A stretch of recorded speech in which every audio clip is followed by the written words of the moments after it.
So welcome all, wherever you're watching on from home around the world, here in Australia. This is the VAFA William Buck Men's Premier Match of the Day, brought to you by Community TV and VAFA TV. We're here at the St Bernard's Oval, the Snake Pit, the Uni Blacks versus St Bernard's. 7th for the Uni Blacks, 9th currently for St Bernard's. Both teams 1 and 3, both coming off very different round 4s, where Uni Blacks knocked off the 1,000-day streak of Old Brighton. Can you believe it? They'd been undefeated that long at home until the Uni Blacks came storming in, and for St Bernard's it was nearly a fairy tale for them. Old Trinity, a goal after the siren to sink their hopes of getting their second win of the year. Both teams staring down the barrel of that today here at this beautiful oval. They were one apiece last year, both one away from home, so the history favours the Uni Blacks, but we've got an absolutely cracking day of football here. I'm joined by Dom Cunyo. Dom, exciting day ahead. Thanks for having us here, Mitch, today. We're looking forward. It's going to be a fantastic matchup here at the Snake Pit. It's always a very colourful and vibrant atmosphere here at the Snake Pit, and I've got no doubt the St Bernard's faithful are going to bring the heat once again today in hopes that the Snow Dogs can get a win at home, which has eluded them as of late. They're looking to try and get the W and give a bit of joy and celebration for their home crowd here today. Yeah, should be a good game. Really looking forward to it. It starts to get to that business part of the year. This is the Pregame show brought to you by Holmes Glen, the leading provider in vocational and higher education with 40 years experience and more than 140,000 graduates. That's TAFE at its best, but round 5, this is where the action really starts to happen. This is where some moves really need to be made. What kind of team are you going to be in this William Buck Premiers division starts to get sorted out through these middle stages of the rounds, and for both teams, I think they would both fancy their chances for a win here. They play a very similar style of football, but how do you see the day unfolding? How do you think one or the other is going to come out on top? I think it's a fair point to say that both sides will be I'm not going to say cautious. I'm going to say they're quite optimistic that the result can go their way if they stick to their game plans and they execute to what they've brought to the table today. And a very crucial 4 points to the table. As you said, we've gotten past the first month of the season where you sort of start to figure out who the top seeds are in the competition, and then you can sort of settle out who's middle of the pack and then who's battling from there. So important from both sides here to try and get their second win of the season to sort of break through and at least be of a standout of the middle part of the ladder at this early part of the season. They've got some serious players, both of these teams. I think they feature, for the Snow Dogs, they've got 3 guys in that Big V squad. For Uni Blacks, they've got 4. The Uni Blacks have also got Zane Cordy, yes, who just last year was a part of St Kilda's list, of course, Premiership player for the Dogs in 2016. Booted 4 last week, was the hero for Uni Blacks out in Brighton. So there's some very, very good quality players, a good outfit either side. Yeah, fantastic. Certainly right. The Blacks have got more than their fair share of talent all across the board. It starts with Sam Conway in the middle. He's been a man mounted in the ruck, and whenever he's performing, the Blacks have the game on their terms. But the moment that he's off the field, that's where the adjustment happens, and the opposition can get a look in when he's not dominating as what he is capable of doing. Yeah, and for the Snow Dogs, look out for a Benny Overman. He was the highest rated player in William Buck last week. In a losing team, racked up 26 touches, was everywhere in the last quarter. Watch out for him. You can see the push and shove begins here at the Snow Dogs' home ground. Who's going to walk away with the 4 points? It's about to be decided here on Community TV. This is the VAFA game of the round. It's a quick disposal in there for Schumann. Just scrubs it on the boot where he can and goes straight back to him. So scrappy contest already. Schumann sinks his right foot into it, inside forward 50. Dangerous kick under the football. Was Black's trip? Maybe no. Yeah, the umpires found it. So the first free kick goes the way of the Snow Dogs, and he wants to move on immediately. It's a low darting ball from Gillum. Finds his man there, puts it on the left boot, and that's the start they would have loved, the Snow Dogs. 30 seconds it takes them to find the first major. And a great beginning here at home.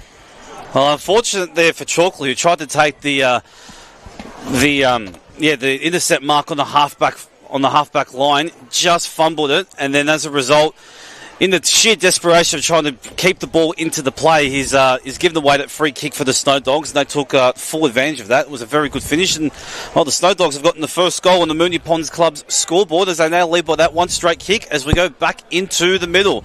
Umpire tosses the ball back into play. This is Conway's chance to get first use of the ball, which he does here right now. Good dish of hands here. Chance here for the Blacks to try and get an entrance. Just held up there. There's going to be a ball up just for the centre here for the Blacks.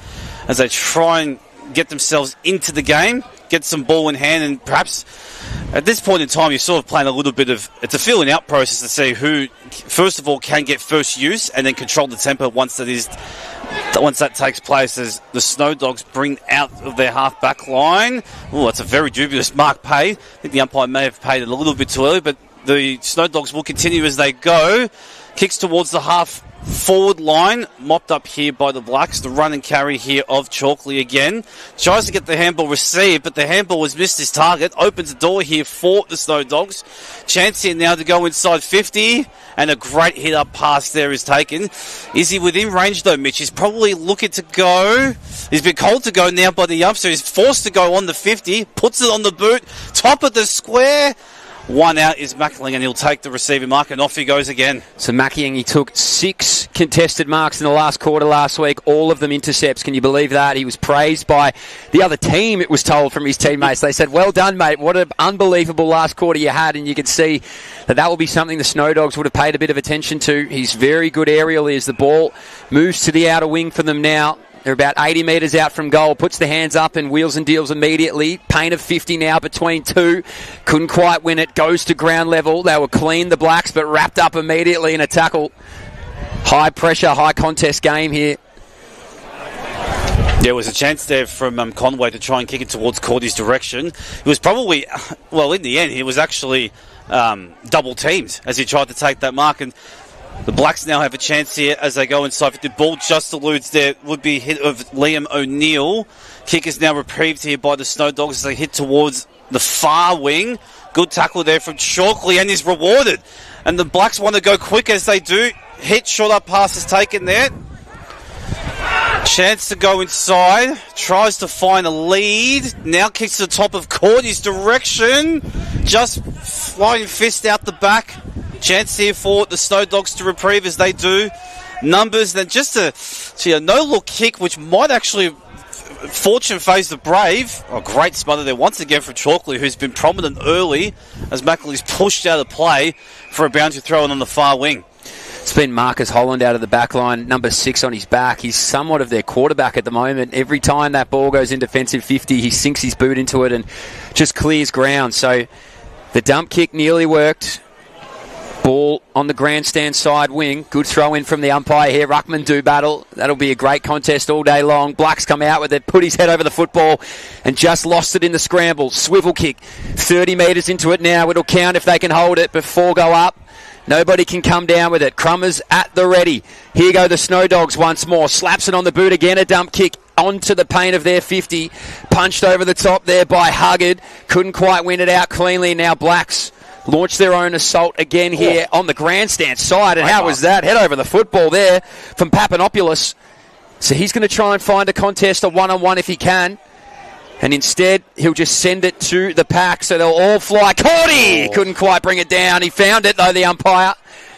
He said he was pushed out of the contest, not for Zane Cordy, but for his fellow teammate. Put his head over the hole, straight into the hands of the Snow Dogs. So the defensive pressure is relentless. Conway couldn't get rid of it cleanly. Snow Dogs again wrapped up immediately.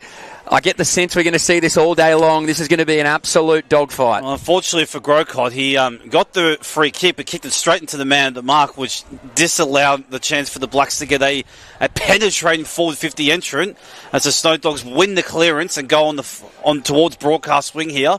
And they look to go run here on the wing. Great smother there once again by Knight. Forces another boundary throw in, this time on the opposite side of the wing. So, one to watch, Dylan Gwynn. He's got number 5 on for the Snow Dogs. He had 26 of his own last week. I get the sense he's playing a little bit of that slingshot off the back line. He's just going to be their sweeping runner, their sweeping ball mover. I think he's going to see plenty of football here this afternoon. Yeah, he's got the licence, you can tell from the early parts of this matchup as we get another stoppage. As I said, it's a bit of a filling out process, Mitch, but I get the feeling that once both sides can put their signature on the game, that you can then start to see what each other's game plans are going to be as the game unfolds. Mopped up here by Moorfield of the Blacks, who receives the handball receive, hits a short up target and does well to hit it. Now a chance for the Blacks just to sort of slow down time a bit and get some possession in hand. What will they do with it is probably going to be a big factor of what decides the result today. Towards Conway's direction is a big towering target to kick to, and at the very least you're going to force a stoppage. If he's not going to take those contested marks, Mitch, he could be a huge figure in today's game. Well, you can see the reserves all banked up on every single Land Cruiser and ute you can find here on the hill. A glorious day of football, Ladies' Day going on behind us here as well. We might see a couple of them pop out over halftime. 6 minutes 40 gone here in the first quarter. Nobody able to really win this contest. Just slapped on the boot forward now for Blacks. Really good shake of the tackle there from O'Neill. Sends it towards the 30. Nobody can come out with it. Cordy, though, the absolute destruction ball from behind. Just won it at ground level. Ducks around a few. Lost it. Umpire didn't see anything from Schumann. Snaps it right on the boot. Can he find his man? He can. Second grab there for Grocott. And he's going to back himself now. What type of footballer is he? Is he a modern-day footballer or is he an old-school footballer? Does he drop punt or does he wheel and deal for the Bunana here for Grocott? It looks as though he's shaping up for the drop punt at this early part. Oh, if you wear black boots, you're an old-school footballer here. So Grocott, can he get them on the board here? They need it against the flow here. Sinks it in and just smacks the upright on the way through. There's a sliding kick from the pocket. It's a hard win to read. We saw all these guys out here warming up, practicing from these points, just knowing where they needed to send this football, and now they launch off the defensive 50. It was a difficult shot there for Grocott because you can always go for the check side, but the wind does bring it back because you are kicking against the breeze. So the lower in pinpoint you get, the less chance the wind has of having an influence in the shot at goal. Chance here now for the Blacks to get another 450 entry from a ripping tackle to force the turnover. Well, he tries to get around his would-be tackler, eventually gets inside and finds a target in O'Neill. Right place, right time, Mitch. And O'Neill looks to go on pretty quickly. He'll hit it to the top of the square towards Cordy's direction. Not quite to his advantage, but flies from 3 deep. Picks up the crumb, dishes it off. Looks for the handball received, doesn't quite come his way, and the Snow Dogs will look to reprieve from the half-back line. Zane Cordy's been involved in just about every contest forward of the football you could imagine. He's a wrecking ball out here at the moment. 8.5 minutes gone here in the first quarter. Uni Blacks, this is what they're doing so well. They're able to pick this ball apart on their defensive 50 brilliantly. Tried to get the scrubbing handball through. Umpire's seen it too high. Here he is, a prolific ball winner. We talked about him. Dylan Quinn, first goal scorer, wraps around him, says, give me the hands here, and Bahati. But isn't given the football here just yet. Good defensive pressure here from the Blacks. They've been all over it here in the hands of the skipper now in Moorfield, part of that big V squad. Coughs it up, though. Inboard now. Gwyn once more. Lost the football in the process. Umpires found it, but play on. Here's Hugh Curnow. Sells a little bit of candy. The store is open on Saturdays. Blacks can go once more. Lowers the eyes well. Picked off in the air, though, by Holland. Blacks have it. 40 metres out from goal. Moon ball. Where's Cordy? Caught between a few. They've been able to keep him away as best they can. It's a ferocious tackle, umpire says, all mine. And you can see the time being put into the Premiership Bulldog here. He cannot get a clean run at the football. Well, you can see him being double-teamed and triple-teamed because you can see that he is their number one key forward. He, at the very least, is going to attract the crowd, which brings bodies to the contest as the Snow Dogs put tackle upon tackle on the Blacks to force another stoppage. It is a ferocious start to this game. Big opportunity here for the Blacks. Another stoppage, only 20 metres out directly in front of goal. As we wait for the bodies just to clear out. Can they create a little bit of separation to get a flying shot at goal? Cordy there with the hand pass. Falls in O'Neill's hands. Handballs it off. And we have a goal here for Broderick. Harry Broderick with the major.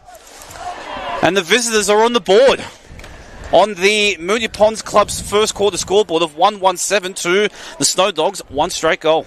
Yeah, it was an honest piece of work, wasn't it? That was a workman's goal, that one. You just had to keep chipping away, and they've been relentless in pressuring their forward 50. They just haven't been clean with the football forward of the ball. The defensive half's been brilliant. They've been able to rebound so strong, but I think a good reward for effort there for University Blacks. So you can hear the wind picking up. They're kicking against the wind here as well, the home team. So you'd have to imagine momentum will follow them when this changes after the quarter break. Good tackle there, met with it immediately with Schumann. He might just throw it straight back up where he started here. and he just about does. Ruckman again, one out by the Snow Dogs. Head over the football there, lost it though. It was a clean grab from Gray, now wrapped up immediately. Umpire, all mine. And you can see it's just man-on-man contest, although Snow Dogs running one back, it looks like. Harrison Schumann is just about 10 metres away from the football, ready for any corridor movement. Holding between the two ruckmen. And they're away here now inside forward 50. Chance here now for the Snow Dogs with a forward 50 entrant. Oh, wow, what a terrific intercept mark there from Macklin, who gives it straight to Moorfield, and they look to repel as soon as they can. The Blacks to try and put the pressure on the Snow Dogs, as they do here now through James Clark. Handball doesn't quite hit his intended target, but it will work out here for the Blacks to get another forward 50 entrant towards Cordy's direction. 2-on-1 once again. O'Neill tries to get the crumb, and a ripping forward 50 tackle as well. Great work there from O'Neill to force the ball to stay in the contest and buy his team another forward 50 stoppage. So chance here for the Blacks once again. Plenty of established players around this contest, but the Snow Dogs do well to get that out, although it may come straight back in because he hasn't kicked it that far, straight into Harrison Kelly's direction, who's tackled straight away, and there'll be a ball up right in front of centre wing. So it's a real tennis match at the moment, back and forth. Unable to find much continuity either of these teams. Just struck it out of the air, did Conway, and that'll go out of bounds on the full, out into the deserts. It looks like Arizona up on the edge there. And they have to field their own balls here. You wouldn't want to get in and amongst some of those plants. They're prickly. If anyone's ever worked with them, you'll understand what I'm talking about. Umpire says, no, he's earned it. He earned that football. He had to get out in the jungle, did Angus Ryan, to go get that football. Yeah, too right. He pulled that out of the shrubs, as you said. He's earned the hard ball that time. So he finds Harrison Schumann. Looks like the switch is on. They'll go back one more. And we found something. Is it upfield? I think it is. I think the non-officiant umpires paid 50-metre penalty. It may have been off the ball. Well, it puts them in a strong position here. Harrison Schumann all of a sudden isn't looking to the middle of the ground. He goes inside forward 50! Fuck. And finds his man in Benny Huggett, the Big V representative. He's been starved of opportunity here at the moment because he is playing on Makieng, who is one of the great aerial threats in the VAFA. And now Ben Huggett gets his opportunity to put a major on the board here for the Snow Dogs. He'll walk this one in. Quite assured of his abilities with the left foot. Knows exactly where to put it. And loved it the second it came off the boot. 2 straight for the Snow Dogs. 14 minutes gone here in the opening term. The Moonee Ponds Club scoreboard. 2 straight 12. Plays 1-1-7. Geez, that 50 metre, that's going to come back and haunt the Uni Blacks, you'd think. Well, it didn't seem too obvious to everyone here at the Snake Pit to see what the reason for the 50-metre penalty was for, but I have a feeling it was off the ball. Either way you look at it, it is a costly decision to give away from the Uni Blacks perspective because it gave them a chance for a 1-on-1 450 target, and the Snow Dogs were good enough to take advantage of it and hit the front again on the Moonee Ponds Club scoreboard as we restart play in the middle of the field. Conway was able to get the tap out straight into his team, but chance here for the Snow Dogs to eventually get the clearance from the half-back line. Fantastic hit up pass there. And they'll look to go again. Darting kick. Misses his target completely. Blacks now once again through Conway. Goes lateral and finds a target now. Chance for the Blacks to reset the play and tempo once again as he hits up Knight on centre wing. There's something about watching a ruckman lower his eyes and kick a darting ball that just gets you excited. It's better than coffee in the morning. That'll wake you up. So 40 metres down towards the paint of 50, spoiled from behind. They've been strong in the contest of the Snow Dogs. They never come without a buddy. They've always got 2 ready at will on the outer wing in front of the peanut gallery up there. I'm just watching out for my car. I'm hoping they don't start crawling all over that one to get a spot. And they're creeping closer to it, so it's a good day to have a dual cab ute, I think, Mitch. It's a bad day that I have one, so I'm a bit nervous about what's going to happen there. As we can see, the ball spills its way into the corridor. They move it so well here, the Snow Dogs, in the opening 16 minutes of this game. Here he is again, Makieng. His 3rd intercept mark of the game. And we're only 16 minutes into it. I said he had 6 in the last quarter alone last week. He was prolific. He was everywhere. He's your worst nightmare as a forward. And that's why he's found himself in the Big V squad. He sets up his team so well. That's not going to be enough for the skipper. Out of bounds on the full. They've been good inside forward 50. Can they go again here, the Snow Dogs? Well, Moorfield tried to con the boundary umpire to say he controlled it behind the ball before the ball went over the line, but to no avail. Well, Watson's tried to claim the big contested mark. Umpire tells him to go. Dishes off the hand pass. Chance here for the Snow Dogs. And he's flushed it. What a flying shot at goal there. And, well, I mean, Watson probably wanted to take that shot, but I guess it worked out in his favour because everybody stopped. Everyone assumed he took the contested mark. He was able to dish off the hand pass, and they were good enough to capitalise. And they're 3 goals on the scoreboard, on the Moonee Ponds Club scoreboard. I think he's still upset, Matt Watson. I think he wanted his opportunity.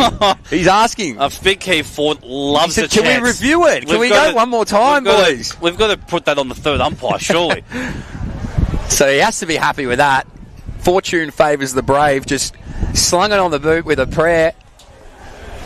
And it was enough to go through. 3 straight 18 plays, 1-1-7. All of a sudden, backs against the wall here for Uni Blacks. They controlled the momentum in the opening 10 minutes of this first term. They find themselves 11 points down. Here at home, Ladies' Day here for the Snow Dogs. Slaps it on the boot there again is Huggard. He's had plenty of the football. Leather poisoning awaits him.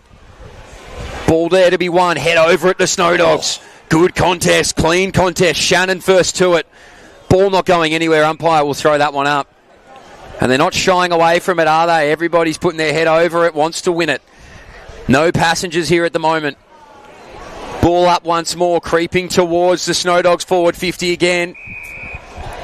An arm wrestle in the contest, in the middle of the ground. Once it's out of here, the ball seems to be flowing freely, but it's winning this burst out of the middle. Look at that run through the middle and wrapped up immediately. What a tackle there from Dylan Gwynn. Yeah, Gwynn certainly brought the ferociousness that he needed, and he was rewarded accordingly. So Gwynn now has a chance to go inside for the Snow Dogs once again towards Watson's direction, but stepping into the way was Vesio with a big relief and intercept mark on the half-back line as he hits his target again. Leaving hand pass now for the Blacks. Try and bring some run and carry with the ball in hand towards Cordy's direction. Takes it one-handed if you don't mind. The umpire said he juggled it enough and held enough control. Looks to go inboard now. Chance here for the Blacks to go inside. Top of the square. Chance here. Just over the line there for Grocott. And the ball just goes away from his hands of his grasp. But chance here for the Blacks once again. Can they control it here through Chalkley? Big tackle there. Forces some second guessing here for the Snow Dogs, and as a result, forces a turnover. So Jack Drummond assesses what's on offer in front of him. Dangerous ball on a one-on-one contest. Neither of them could win it cleanly. Both battle it out well, and here we go. The runners for the Snow Dogs are away, and they can move down the outer wing. Lowers his eyes. There's Matty Watson, all on his own. The ball doesn't quite drop for him. Slings it on the left. Oh, no. And keeps it left for the big tall forward. That's why they like set shots. They don't like those on the run. The former Carlton forward. And now, Uni Blacks, well, their first opportunity to bring it out of the teeth of goal. Looking for runners everywhere. Just clean ball movement, I think, will win the game here today. They both tripped over each other, said the umpire. Straight back in. No time to rest for the Uni Blacks. Matty Watson back with the flight. Here's Makieng. Uses the football well. And that is just class play. Just slow it down. No need to get too excited. And there's on in the middle if they want it. It's a dangerous kick. Releasing if it works. Doesn't. Picked off by the Snow Dogs. Tried to get rid of one there. Here's Gwynn once more. Good user of the football. Sends it forward. Diving from big Matty Watson. Couldn't bring it down. Makieng kept his feet. Good tackle. Dumping tackle. Umpire says play on. All in the contest of football. Slaps it on the right boot. Picked off now by Blacks. Need to find a body. And they will on the outer side. Spoiled immediately. Back inside their defensive 50 for Uni Blacks. Has to win it from 2. Gets his hands to it. Another dump kick. Looking for a man free. Can't find one. Snow Dogs are everywhere. They're getting nightmares at the moment now, Uni Blacks. They're only seeing the yellow. Head over it. Umpire finds it. And finally, We get a stoppage. Here, 21 minutes gone in the first term. Well, it's a big play there for the Blacks to at least just repel the consistent surge and forward 50 pressure here from the Snow Dogs. They're giving their forwards every chance. Plenty of field position going the way of the Snow Dogs at this part of the quarter. The Blacks have done well just to reprieve at this point. 2 goals behind on the Moonee Ponds Club scoreboard in this first quarter. Kick smothered there as the Snow Dogs look to go inside once again. Handball at the back, try and find some separation. Umpire says he just got the hand pass out. Chance in now for the Snow Dogs. Fly-in shot, a goal. Straightens up and puts it through. Well, it was only a matter of time, but the sheer weight of time and numbers in the forward 50 was going to pay off eventually, and the Snow Dogs now have 4 on the Moonee Ponds Club scoreboard. Yeah, it's, again, a great reward for effort. 22 minutes gone here in the first term. They were a little shaky in the first 10 to 12 minutes, and I was explaining that Uni Blacks, they were kicking against the breeze and looking to make it easy, but now the Snow Dogs, they've settled in here at home. 4-1-25, plays 1-1-7. You'd think, though, Uni Blacks will be licking their lips at the opportunity to kick with this breeze, particularly as Zane Cordy. Oh, yeah. He's going to be prevalent, you'd think. He's going to be the main target to kick to, and he just, as you said, he just brings the crowd in. So 22 minutes gone here in the opening term. Umpire already bringing the ball back. Bodies everywhere here for all teams. Both have one release player in the middle of the ground, should they need it. Both wingmen playing loose. Everybody else manned up. So, ball's moved 2 metres. Gwyn, head over it. Couldn't win it out again. We have not left the circle just yet. It's like sumo wrestling. Who will be the first big man out? And the umpire's found a free kick. And it feels like this is the main method of getting the ball forward here at the moment. So, Matty Suaro, the big ruckman, what can he find? It's like moving the Titanic, this man. Well, him and Conway as well. They're both Titanics in their own right. So he looked like he was going to go the barrel, but he's just got the unorthodox hold of the football. They'll all fly, need the crummers at the front. Snow Dogs have them at the plenty. Spins, wheels around, handballs to his man in the middle of the deck. Gets rid of one, snaps it. Makiang through his fingers. That doesn't happen often. They'll get a reprieve here at the moment, the Snow Dogs. The backman of Uni Blacks under all types of pressure. The skipper now sells the candy to one. Hospital-type handball wrapped up immediately. The umpire happy to let this one play. He's just fended him off. High fend-off is given. He's given him a broken nose on the way through. So Uni Blacks again through Curnow. Looks to see what he's got on offer. He'll have to go just a dump kick down the line, you'd think, and he does. Creeps it towards the boundary line, about 9 under it. Oh, what a fly from the side. Umpire's paid it, and so he should. Papopoulos comes out of the forward line and sends this one towards Zane Cordy. Good, strong hands. AFL hands. They're asking for it here, the crowd. They're saying 50 surely. Umpire says no. Cordy, no rhyme or reason. Give it to his Flyers. Both went up. The quarterback couldn't quite release. Wrapped up immediately. Ball is the call here in the crowd. Umpire says all mine. He won't be swayed by public opinion. 24 minutes gone here in the first term. Moonee Ponds Club scoreboard reads 4-1-25, plays 1-1-7. Ball scrubbing in towards 50 here for the Uni Blacks. Umpire again. He'll have it. He can't see too much here. He wants to keep this contest close. Well, it was professionally done there by the Snow Dogs to slow down Cordy's chance to get a quick forward 50 entry, and it allows them to bring the bodies back of centre, and of course at the very least repeat stoppages. They're going to have to find some separation here. They do get the clearance, but it's going to be mopped up here by Moorfield, who drops them up and has plenty of time to mop up and hit a target here, which he does through Ernest. What will Joel Ernest do here with ball in hand about 60 metres out? He'll look for the short lead. None presents. Top of the square, over Zane Cordy's direction. In the end, it was probably a low percentage kick, and it was easily reprieved from the Snow Dogs, but boundary throw-in right in the forward pocket. And you can see Zane Cordy, he's asking for he had open space in front of him. He was saying, just put it out in front of me, boys. I'm likely to win it one-on-one. He wins the ruck contest, takes it straight out of the air, tries to find his man and does. Ball hits the deck immediately. Papopoulos wraps him up in a tackle there, Benny Overman. Umpire says, I'll take it. Cordy again to do battle with Suaro. Suaro The number one ruckman, Falcon off the top of the head there. Uni Blacks have it somehow, some way. Need to try and create a goal here if they can. 40 metres out directly in front. The numbers favour the Snow Dogs, and the run favours the Snow Dogs as well. Candyman's open again. Gets a good clean set of hands to it. Shrugs him to Schumann. Goes inboard there. Top of the 50 now, the Snow Dogs. Need to get one more clean set of hands if they can. It's only Makiang down back, though. There is not a single Snow Dog inside the forward 50. No one to kick and to. He's just realised that, Benny Huggard. So he's going to launch it from 60. And that's all he could do because it was only Makiang 30 metres out from goal. And I'll tell you what, death taxes and Makiang taking marks in the defensive 50, I'd probably try and swing it from 80 if I could. Well, it's the ultimate sweeper's role. You're the final man in defence and no one within 40 metres of you. And he had no choice but to try and kick a barrel from 60. Didn't quite pay off the way he wanted to. And look at that ball just sit up and high into the wind. One of those big challenges the Uni Blacks have had to try and digest this quarter is to try and take that out of the occasion because it is deciding how they go inside 50 and look at the contrast there for the Snow Dogs. They're able to just play their natural game knowing that the wind is on their side, and if you have to hit that short hit up target, so be it. And I reckon you back yourself here from right on the 50. You don't have to overkick it. You can allow the wind to do its thing. And as long as you flush it right, it's every chance to make the journey and go straight through for the middle. You sound like my golf instructor. Just playing within the elements and use it to your advantage.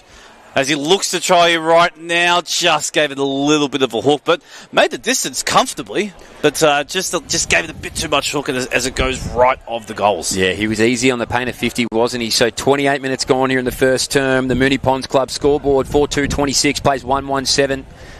They haven't scored in 15 minutes here, the Uni Blacks. They'd love one going into quarter time if they can get it, because they're about to have the benefit of the wind. Lowers the eye as well. That's what he does so prolifically, Campbell Moorfield. Is why he's in that big V squad. It's why he's the skipper of this outfit. Clean user of the football. Blacks can go forward again. You're right, the ball just stands at a halt when it gets too high. Can't kick it too high. That'll be the alternative. Umpire says out of bounds touch, though. They'll throw it in on the outer wing. Set up well behind the football now with the Snow Dogs. They've got one sweeper back. Zane Cordy's found himself pressed up the ground. If I'm Uni Blacks, I'm almost leaving Zane inside this forward 50. Right now he sits just at the centre circle, and this is why you never know when the ball's going to leak out. But before it can, the siren sounds here in the first term. 29 minutes played here. The Moonee Ponds Club scoreboard, 4-2-26, plays 1-1-7. It's an amazing quarter. I'm sure we'll hear about it on the For the Love of the Game podcast, the VAFA's award-winning weekly podcast, and vodcast has all the news, scores and analysis from around the VAFA with Jason Bennett, Matty Donald and Braden May. You can watch it on VAFA HQ YouTube and download it wherever you get your podcasts. So 4-2-26 plays 1-1-7. It's a great start here for the Snow Dogs on Ladies' Day. We're going to lose you here, Dom, to get down to the coaches' addresses at quarter time, but we'll be right back here on the VAFA Community TV Game of the Day, the William Buck Premier Division.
So we're back here after quarter time. We're going to find our man Dom in a moment. Oh, right on cue. He's popped up. That's amazing.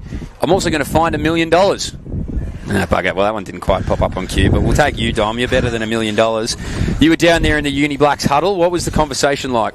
Well, I'm a generous man. I would love to give you $1 million if you're able to call it up, but no, not quite that talented to bring that up for you. But what I can tell you is when I did go into the Uni Blacks quarter-time huddle, I just felt as though to start it was a bit of a messy game to begin. There was a lot of uncontested marks which they tried to sort of control the game from that point of view. But the main message from the coach was to bring the numbers back to the contest, and then knowing the second quarter they can kick with the breeze to their advantage and away from this side where they were struggling to sort of maintain how they can take their shots at goal. They're very confident that once they get the ball inside 50, their forwards will do the work required to win this game. They were fantastic with the pressure to start off with the game, but it fell away, and they're going to have to look to bring that back to start this second quarter. So Dale Bauer puts the pressure on the Uni Blacks men, says you need to use this win to your advantage and try and play far less messy football. You can see, though, sweeping across the back line already are the Snow Dogs. Pressure applied, but slips his way out of the tackle. They're inside forward 50 again within the first 30 seconds. They did this in quarter number 1.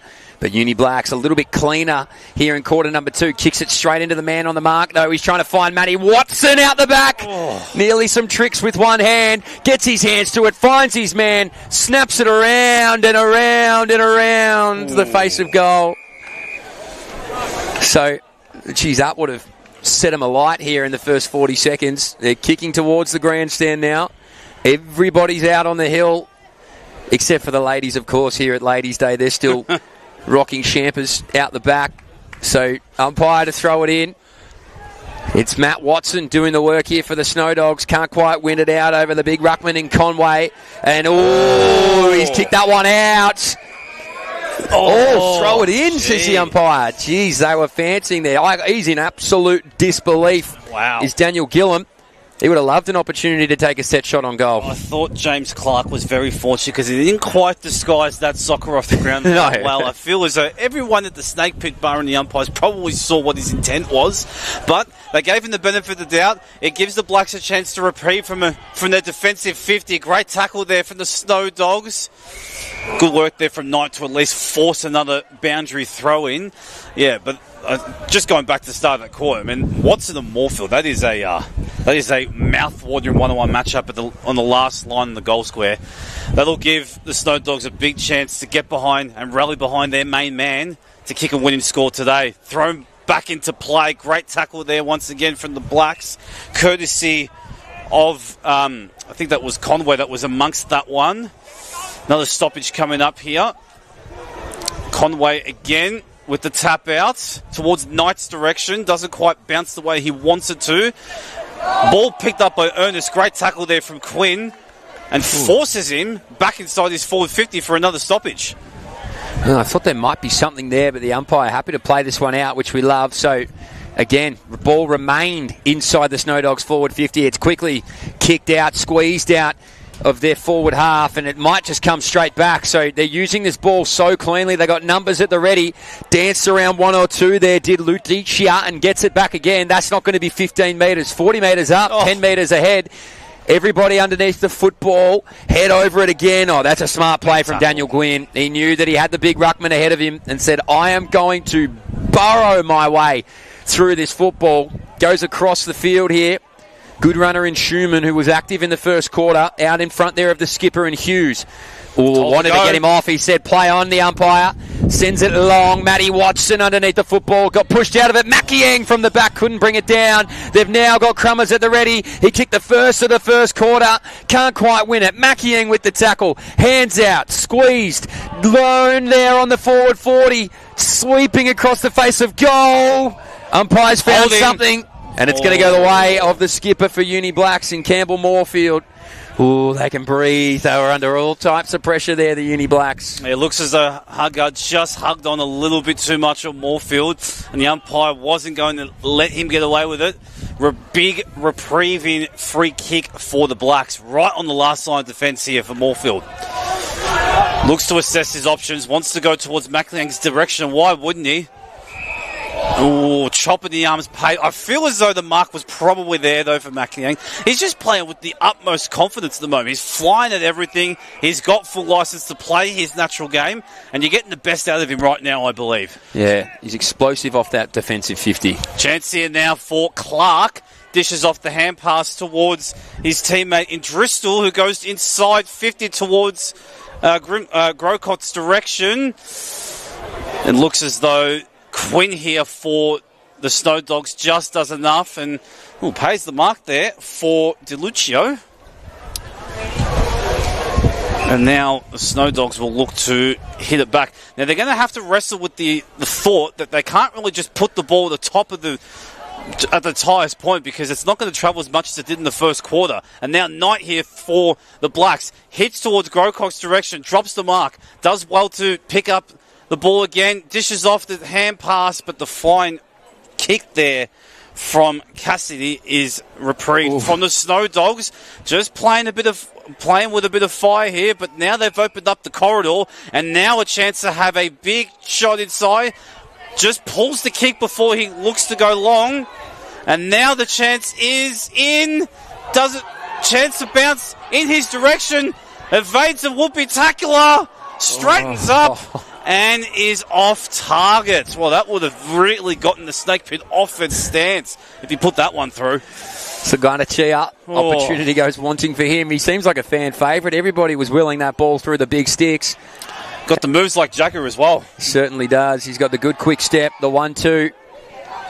So Uni Blacks playing a far less aggressive brand of football than what we're seeing from the Snow Dogs. Snow Dogs happy to have an overlap runner.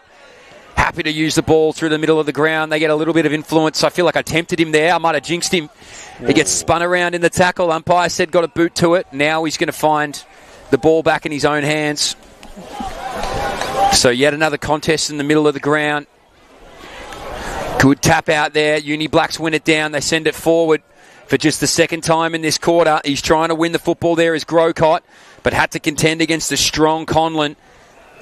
And it's the Snow Dogs again, who can move outside of their defensive 50, opts for the handball on the wider wing, sends it 30 metres down the line, and man under the football was the skipper in Hughes, so had to get rid of it cleanly. He had a runner bearing down on him. They were telling him, move it now. Blacks with the football, picked it off out of the air, just needs to get a boot to it, and does there in Driscoll, sends it forward. The double fist is bold, but it works, and the Snow Dogs can release again on the outer wing. Kick. Under the football, can he keep it in? He does, somehow, some way. He's kept that ball in. As Dylan Gwynn.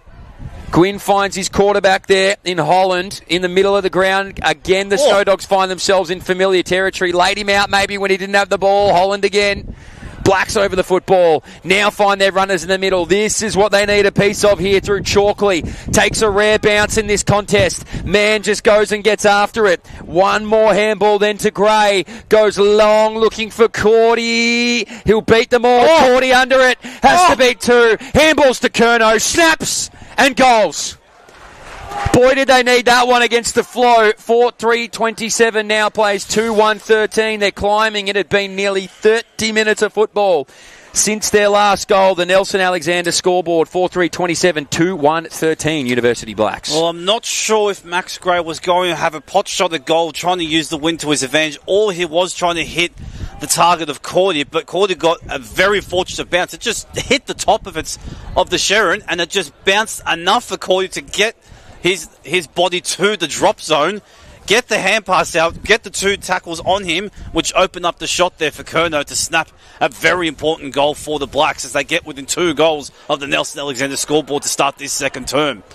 Chance now for the Snow Dogs as they go inside 50. Huggard's direction, and I think he's been paid the free kick. Wow. Well, he put himself in the right spot. He was in the drop zone. He gave himself the opportunity to take that forward 50 contested mark. And the umpires rewarded him for, I believe that was a push out in the contest. So Huggard's going to have a shot at goal directly in front. Now, this may look like a pretty straightforward shot at goal here, Mitch, but when you kick it against the breeze, you can't just put it on the top point because it will sit up and come back into play. This is a chance for him to pinpoint and kick through the ball to get a major. Huggard on the runway. Puts it straight through the middle. Fantastic work there And that's their 5th goal on the Nelson Alexander scoreboard for the Snow Dogs. Yeah, and against the play as well. Well done to the Snow Dogs. 9 minutes gone here in the second term. All special comments brought to you by Hit IQ's game-changing Protect concussion management system. So you're right, it was a good, well-described shot on goal. It looks straightforward, but it was anything but. Yep. You need to hit that ball as cleanly as possible. You could see even as it was approaching the goals that it was starting to stop up, but he'd put just enough in it. He'd done just enough of leg day this week to get enough power in there. They've put Matty Watson in the middle now, the Snow Dogs. So they've said, our ruckman needs a reprieve, Matty. Can you get in there and do the work? Uni Blacks win it out naturally. It's on their defensive 50 again. But just like that, they find themselves inboard. Gets a quick, cleaner hands to it. Now goes one more, a little check side. Bunana underneath Kerno. Couldn't quite win it down. He snapped one a moment ago. And he's just missed it there. So he's getting active, the small forward in Kerno. 2-2-14, now plays 5-3-33 thanks to the Nelson Alexander scoreboard. Snow Dogs now, their chance to get it out of their defensive 50. Well, Kerno put himself in the position again where he's going to be pretty prominent there as the crumbing forward target. That was a much difficult shot that he had from a couple of minutes ago where he was able to put that on the board. But he keeps presenting himself and he will create more opportunities for his side to get some goals on the scoreboard. But the Snow Dogs will look here to reprieve. Chance here for Papley. Takes a bounce. Tries to grab a one inside 50. Doesn't make the target. Good block there from Makiang. Just allows Vesio to mop up. Does well to get that out of the 50. Good spoil there from Ernest, but opens up the door here for the Snow Dogs. Important tap there for Chalkley to force the uncontested mark to not take place. But they still get the opportunity inside. Misses his target though, and boy, Liberatore is not happy with the delivery inside 50 as Vesio intercepts. Important intercept there for the Blacks as he looks to go backwards towards McLeang's direction. And he's just been told to go back behind the mark and reset, which he will do now. So Makiang with the football, you're right. Liberatore wasn't too pleased with the inside forward 50 entry. That'll be a conversation at halftime as he sits under it, Matty Watson. He's a hard man to move around, even for the likes of Sam Conway. He's a big body and he's got a big boot. You can see that. Sinks the slipper into it, puts it in the right spot. Oh, nearly one-handed it there. That would have been something from Gillum. Crummer's desperate for the football. It's still at ground level. I don't think that's going anywhere. Umpire realises that. He says, I'll throw it up 30 metres out from goal. The ball has had some prime real estate in the forward 50 of the Snow Dogs thus far in the second quarter. 12 minutes gone, 5-3-33. Plays 2-2-14. Only the one major in each quarter here now. Vesio, stalwart of University Blacks football. Gets it again here. He's had plenty of it. Well Ducked done. him like Houdini. Would have had him swivelling. So 60 metres that ball has travelled. One between two, favoured the Snow Dogs, but the ball landed in the hands of Drummond. Wrapped up immediately, though. That's the type of game-winning tackle you need. That's what the coach would love to see. Steve Alessio. That's an important tackle there because he was one out there, Drummond, to go on his own for a big, important one out 50 entrant. Tries to break the tackle. Oh, the he's found umpire's it paid the a other way. high free kick. Wow. Well, I mean, I would argue that he had his prior and was doing his best to break the tackle when he just slipped high as he was looking to break it. Dom, we've got the perfect sit of this kick here. We do. It's going to be Connell Tobin, I should say. Charlie Connell Tobin's going to have a shot here, which, once again, you don't have to overkick it. Use the win to your advantage, which is what the coach did say at the quarter-time break, so it is important. Whether or not that's still ringing into his ears, 13 minutes gone into this quarter. As he comes through, steps up to the plate, allows it every chance, every opportunity, all the way home.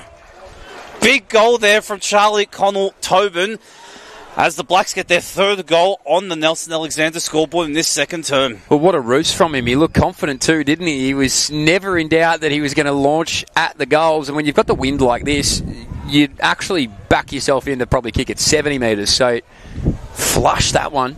And they needed it. Game gets interesting here. 5-3-33, plays 3-2-20. 13 and a half minutes gone here in the second term. The William Buck game of the day here. Two teams searching for their second win of the year. They're both 1-3. For the Snow Dogs, it was a 6-point heartbreaker last week. Goal after the siren for Trinity. And for Uni Blacks, they did what many thought was the impossible. The miracle on grass at local footy level.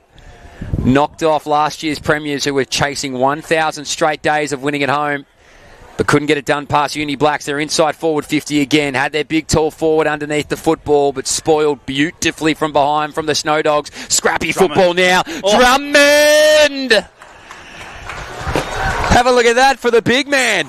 Who says they can't get down to ground level? That is an absolute cracker and a contender for the goal of the day, you would think, here later on this afternoon. What a pickup. What a delivery. Straight through the sticks. 5-3-33 now plays 4-2-26. Contest is heating up. Oh, great. Great finish there from Drummond. It looks as though the Blacks have sort of mixed up between Grocott and Drummond as the last key forward right at the top of the square. Sort of just keeping the defence guessing here for the Snow Dogs, but Drummond was important to at least get it inside 50, and then he was good enough to pick up the loose ball, put it on his boot, and kick a major, which brings the margin back to 7 points. The Blacks well and truly playing off their forward 50 advantage as they go inside 50 once again here through Broderick. Goes wide of the target and just misses towards the direction of Panopoulos as the ball goes out of bounds. And, well, it's the boundary umpire's turn to go into the desert to retrieve that Sharon now, Mitch. The players should be in there. They should get in the jungle. Not the young fella out here on his weekend. So, once again, it's a real game of momentum here at the moment. When it rains, it pours in terms of goals. And right now, it's spitting for the University Blacks. St Bernard's, though, they'll go forward once more. Mackeying at the back. Oh, he got picked off by his skipper. So they're looking for stats, the boys. They're all going to fly and see what they can get. This is the aggressive release kick we've needed to see from University Blacks. Curnow underneath the football. He has Zane Cordy steaming at him like a train and finds him. So that might not be Cordy. That might be Conway. Conway demanded that in front. All 9'10" of him. Yep. Well, Curnow was told to go straight away. He didn't want to go, but Conway demanded the ball to be put in front, and that's exactly what he did. He obliged accordingly. Dom, I don't have a football, and I nearly kicked it to him. He was that appealing. Oh, yeah. So can he slot this one? The big ruckman. You don't see it often at the set shot. Maybe we should. If he kicks him like that, he might find himself at full forward. The ruckman's on the board, and we have a 1-point game here at St Bernard's. 5-3-33 plays 5-2-32. The Nelson Alexander scoreboard reads. And now they're using the win to their advantage. Which is exactly what the coach said at the quarter-time break. They are using the elements to their advantage, and they've given themselves a genuine crack here in this second quarter too. Well, now they're only one shot to go away from being in the lead in the Nelson Alexander scoreboard. So big chance here. So looks as though they've put Drummond into the ruck just to give Conway a reprieve forward of centre. As they go inside again here through Clark. Big pack of plays towards Cordy's direction. Handball received here from Grocott. High in the night sky. And has missed everything. Just tried to allow the wind to do its work, but he started it way too far left and couldn't get a score on the board. Margin still says 1 point the difference. Chance here for the Snow Dogs to at least get possession in hand. So just reprieve the forward press of the Blacks. As they go towards centre wing, Mac Young at least forces the boundary. Oh no, they've kept it in play. Huge play there for the Snow Dogs. Huge run-down tackle there. Forces the turnover, and the Blacks will once again get a chance to get a 450 entry. So here come the University Blacks once more. All flyers underneath the football. Spoiled beautifully there from the Snow Dogs. Here on the angle at the 50. It's aggressive, the pursuit of this football. You can see it's getting a little bit feely out there now. I think some words are starting to be exchanged. What was once a 20-point lead has quickly just become one. And they know that University Blacks, they'll have this win to their advantage in the final quarter.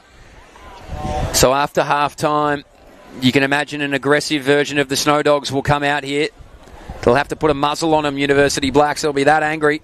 You can see Hughes, tried to win that ball out in the middle of the ground. He's a good runner there in Bahati. Couldn't get his hands on it. Now University Blacks once more. What a fend off from Knight. Gets it to his man. A little dribbling kick. Knight back again. The 1-2 punch is beautiful. Oh, no, it's not. He was celebrating. He was off. He was off to the races. He was like Mackay Diva down the Flemington Straight, wasn't he? He was gone and celebrating. Dale Thomas-esque. Dylan Buckley-esque. Put whoever you want under the microscope. He was away.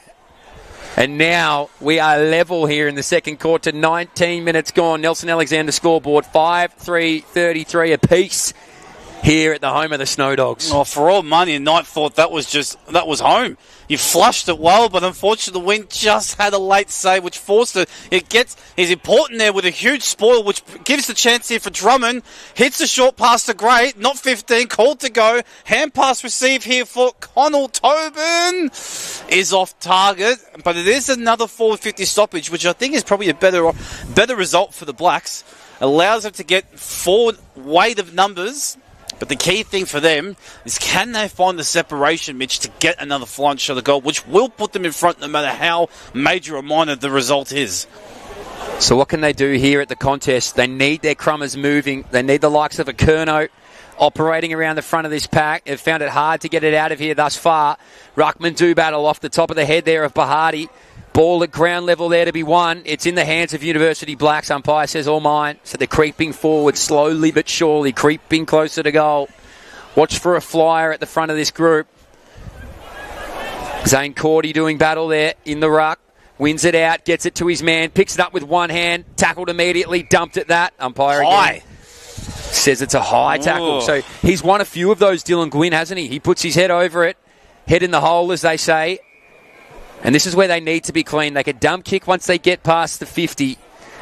But inside of it right now, it's a dangerous ball back in there. Didn't quite get enough purchase on it.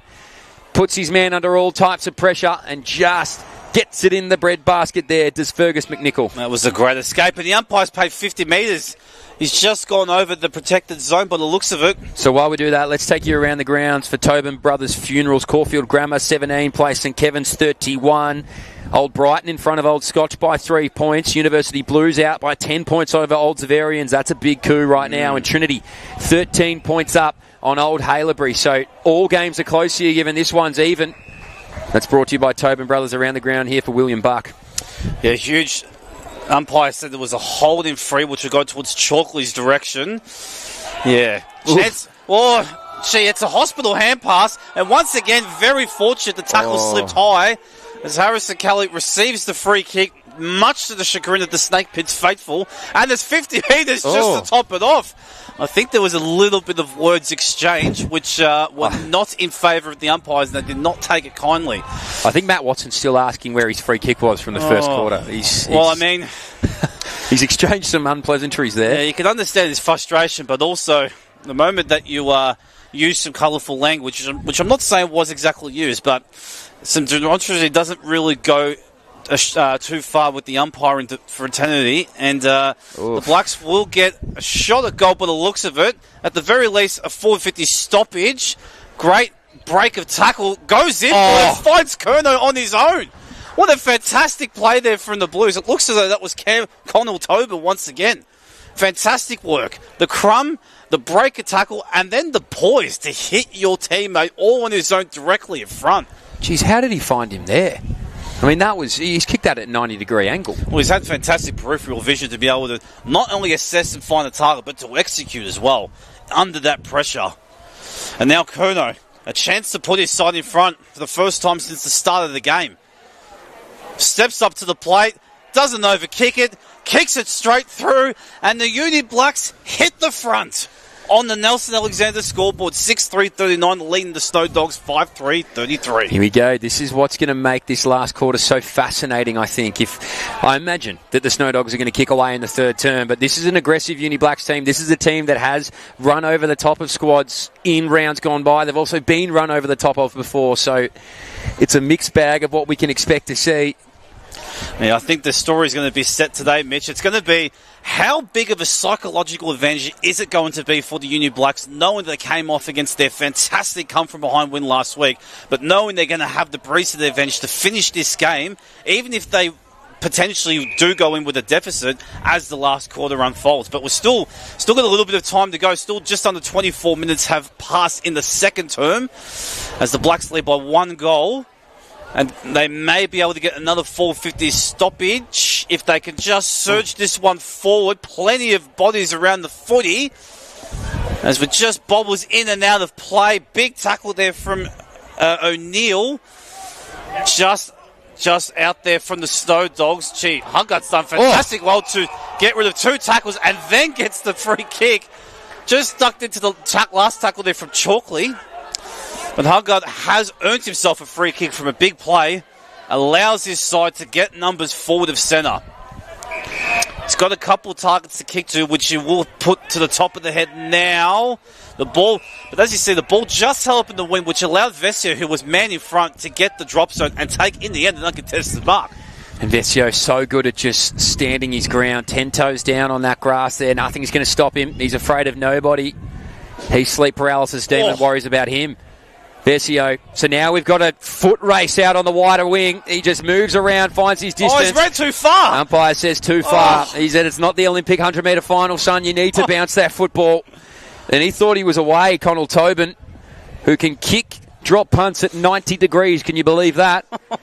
And he's also got a clean set of heels. He just needed a bounce. So Snow Dogs, another release for them. He took off too. I mean, he was off with the races, but forgot to bounce the ball. The umpire pinned him for it. He was gone there, so they can go forward once more now. University Black, Zane Cordy. Is this Kerno again? Maybe no. I think it's Papopoulos. It is Panopoulos suit. He's going to fancy himself. They're all launching them from the centre square, and why not when you've got a win like this? Well, you can see how each shot at goal has unfolded in this second quarter. Anyone that backs themselves with the journey is going to have a shot at goal, and everyone in the stadium knows if they flush it, it is going to make the journey. So one of the great names, Achilles Panopoulos. He sounds like a Greek god. Yep. At 60 metres out here. What can he do? Like the trident of Poseidon. Can he part the wind here and find 6 big ones? He can't. He'll spray it right across the face of goal for Cordy. He cops a little bit of chin music on the way through to Zane Cordy, but finally, 26 minutes into the second term, he gets his hands on the football and gets his opportunity at a major of his own. He kicked 4 last week. He was the hero for University Blacks. He's been trying. He's been working hard. And he has the opportunity to put his side 2 goals up here in the second term. Zane Cordy. He's kicked it unconvincingly, but convincing enough for the goal umpire. That's 6 points. 5-3-33, plays 7-3-45 here for the Nelson Alexander scoreboard. And they have piled them on. They've kicked 6 goals here in this second quarter. They've used this win to their advantage. Don't forget the Snow Dogs have kicked one here as well. So they only managed 4 in the first. So if you're looking at the ledger of who's using the win the best, it goes the way of the University Blacks. 27 minutes gone here. Well, once they were able to sort of get their game plan after the first quarter had unfolded, you could kind of see where the game was going to be won, and the Blacks have done fantastically well when it was their turn to take full advantage so far in this second quarter. Although that was a huge contested mark there from Cordy amongst 2 defenders. To pull that one out right in the top of the square was huge for his confidence and for also the team to get now a little bit of separation on the Nelson Alexander scoreboard. Another stoppage here in the centre square. Conway looking to get the hit out to advantage, but to no avail. A tackle there from Broderick forces another ball up. As Conway, once again, first usage to Connell Tobin. Kick was smothered and then jumps in again with a huge tackle. Tries to shrug the tackle there as well. Was Kelly, who scrambles the kick towards the 50-metre line. Tapped up there by Clark. Tries to hit Knight's direction, who's tackled straight away. But it is going to be another 450 stoppage for the Blacks. And boy, oh boy, they look dangerous. They certainly do. So they'll like their opportunity here to go 3 goals up if they can before half-time. We hit 28 minutes on the second quarter here on the Nelson Alexander scoreboard. Sweeper couldn't quite get it away. Good smother. Ball at ground level now. University Blacks head over it. Immediately wrapped up in a tackle. Calls for a free kick and won't get it. Payne a 50. Defensive half here for the Snow Dogs. University Blacks aggressive, peppering their forward line. They go one more entry here under the football. Couldn't win it. 3 of them contested. The ruckman off the ground. Couldn't quite get it. Had a swing at it, but could not quite connect on the football there. It was channeling his inner Sean Manor from the other night up in the NT. So, boundary umpire brings this one in perfectly. Watson under the football there in the ruck for the Snow Dogs. Gets it to his man. A good jumping ball there from Schumann. Has the runner ready and goes out on the wider wing to another foot race. But before he could get there, that's landed out of bounds on the fall, and they're quick to move it. Makiang. Another opportunity for him. He's a good user of the football. Not far enough, said the umpire originally. Then it was enough. Sends it long. Couldn't win it down there from Drummond. And they've kept a few at ground level here intelligently. Gwynn has a man in the middle if he wants him, and does. Good hit. Finds the low darting ball there to Liberatore, who now finds the next opportunity. He was met with a thumping punch there from Vesio. And Uni Blacks, they're using this kick so much more here in the second quarter. Boderick goes long inside, looks for Cordy, but overkicked. Gave him no opportunity now, and outside, here comes the quarterback in Holland. Well, I was going to say, before that kick inside 50, the Blacks have done fantastically well to use it to their advantage, just to try and hit up the target and not overkick the ball going inside. But that one didn't quite go to plan, as we eventually forced out of bounds for a boundary throw-in. But I've been very impressed with the Blacks this second quarter, Mitch. They've been able to they've taken the coach's advice in hand at the quarter time break, and they've been able to execute to this point of the game, which has them 2 goals up, which may be an important, more psychological advantage, if anything, as this third quarter, as we go into the second half once this one wraps up. Free kick for Conway in the ruck was held as he dishes off the hand pass to Broderick. Goes towards Cordy's direction. Hand pass from Chalkley to O'Neill. Goes inboard again. Just dropped there for Ananopoulos. Just misses his opportunity there. And the halftime siren sounds, I should say. And that's one final opportunity that the Blacks may have had to get more further advantage on the Nelson Alexander scoreboard at halftime.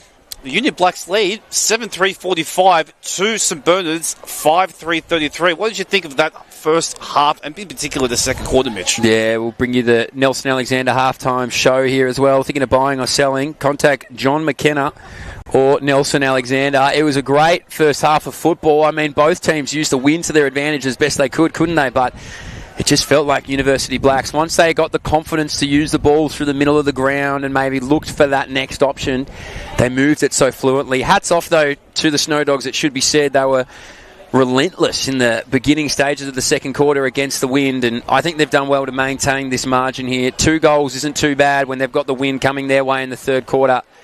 Some great players of football. Any in particular that catch your eye out there, Don? Well, it seems to me that for the Uni Blacks, their key position stocks are the ones that seem to command the most amount of attention. You've got Conway in the ruck, and then you've got Zane Cordy as your half forward, and then you've got Drummond as your main forward. But also, you've had as well Grocott, which has gone and stayed, last out their one key forward. To me, it seems as though they've got their key position stock down pat, but the Snow Dogs seem to be, at least from the coalface point of view, getting first use of the ball, but it is important to see how they'll use the advantage of the win when they start the second half. They need to get Matt Watson a little more active, I think. They've put him in the ruck. They've tried to move him around the ground where they can, but he's a guy that can kick 6 goals at his best. They need to find him, I think, in this third term. Obviously the fourth, but particularly that third. They need to get him alive. And also as well, if he does get alive, the crowd will come alive with him, because he brings this. He is what the Snake Pit is at its best when it is thriving and hiving, when you've got everyone jumping on your back of a guy like Matt Watson, who has that ability to reel the crowd in and bring the atmosphere to the fore. So we're going to go to a quick break here in a moment's time, but right after this we're going to come back with the president here at St Bernard, Steve Perrott, and I think we've got a member from Ladies' Day as well. We'll get the introduction here in a moment's time. Don't go anywhere. 2 goals is the separation here at the Snake Pit.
Okay, so we're back here at the Snake Pit. This will be a half-time to remember. I have a feeling that everybody listening in here is going to enjoy this one.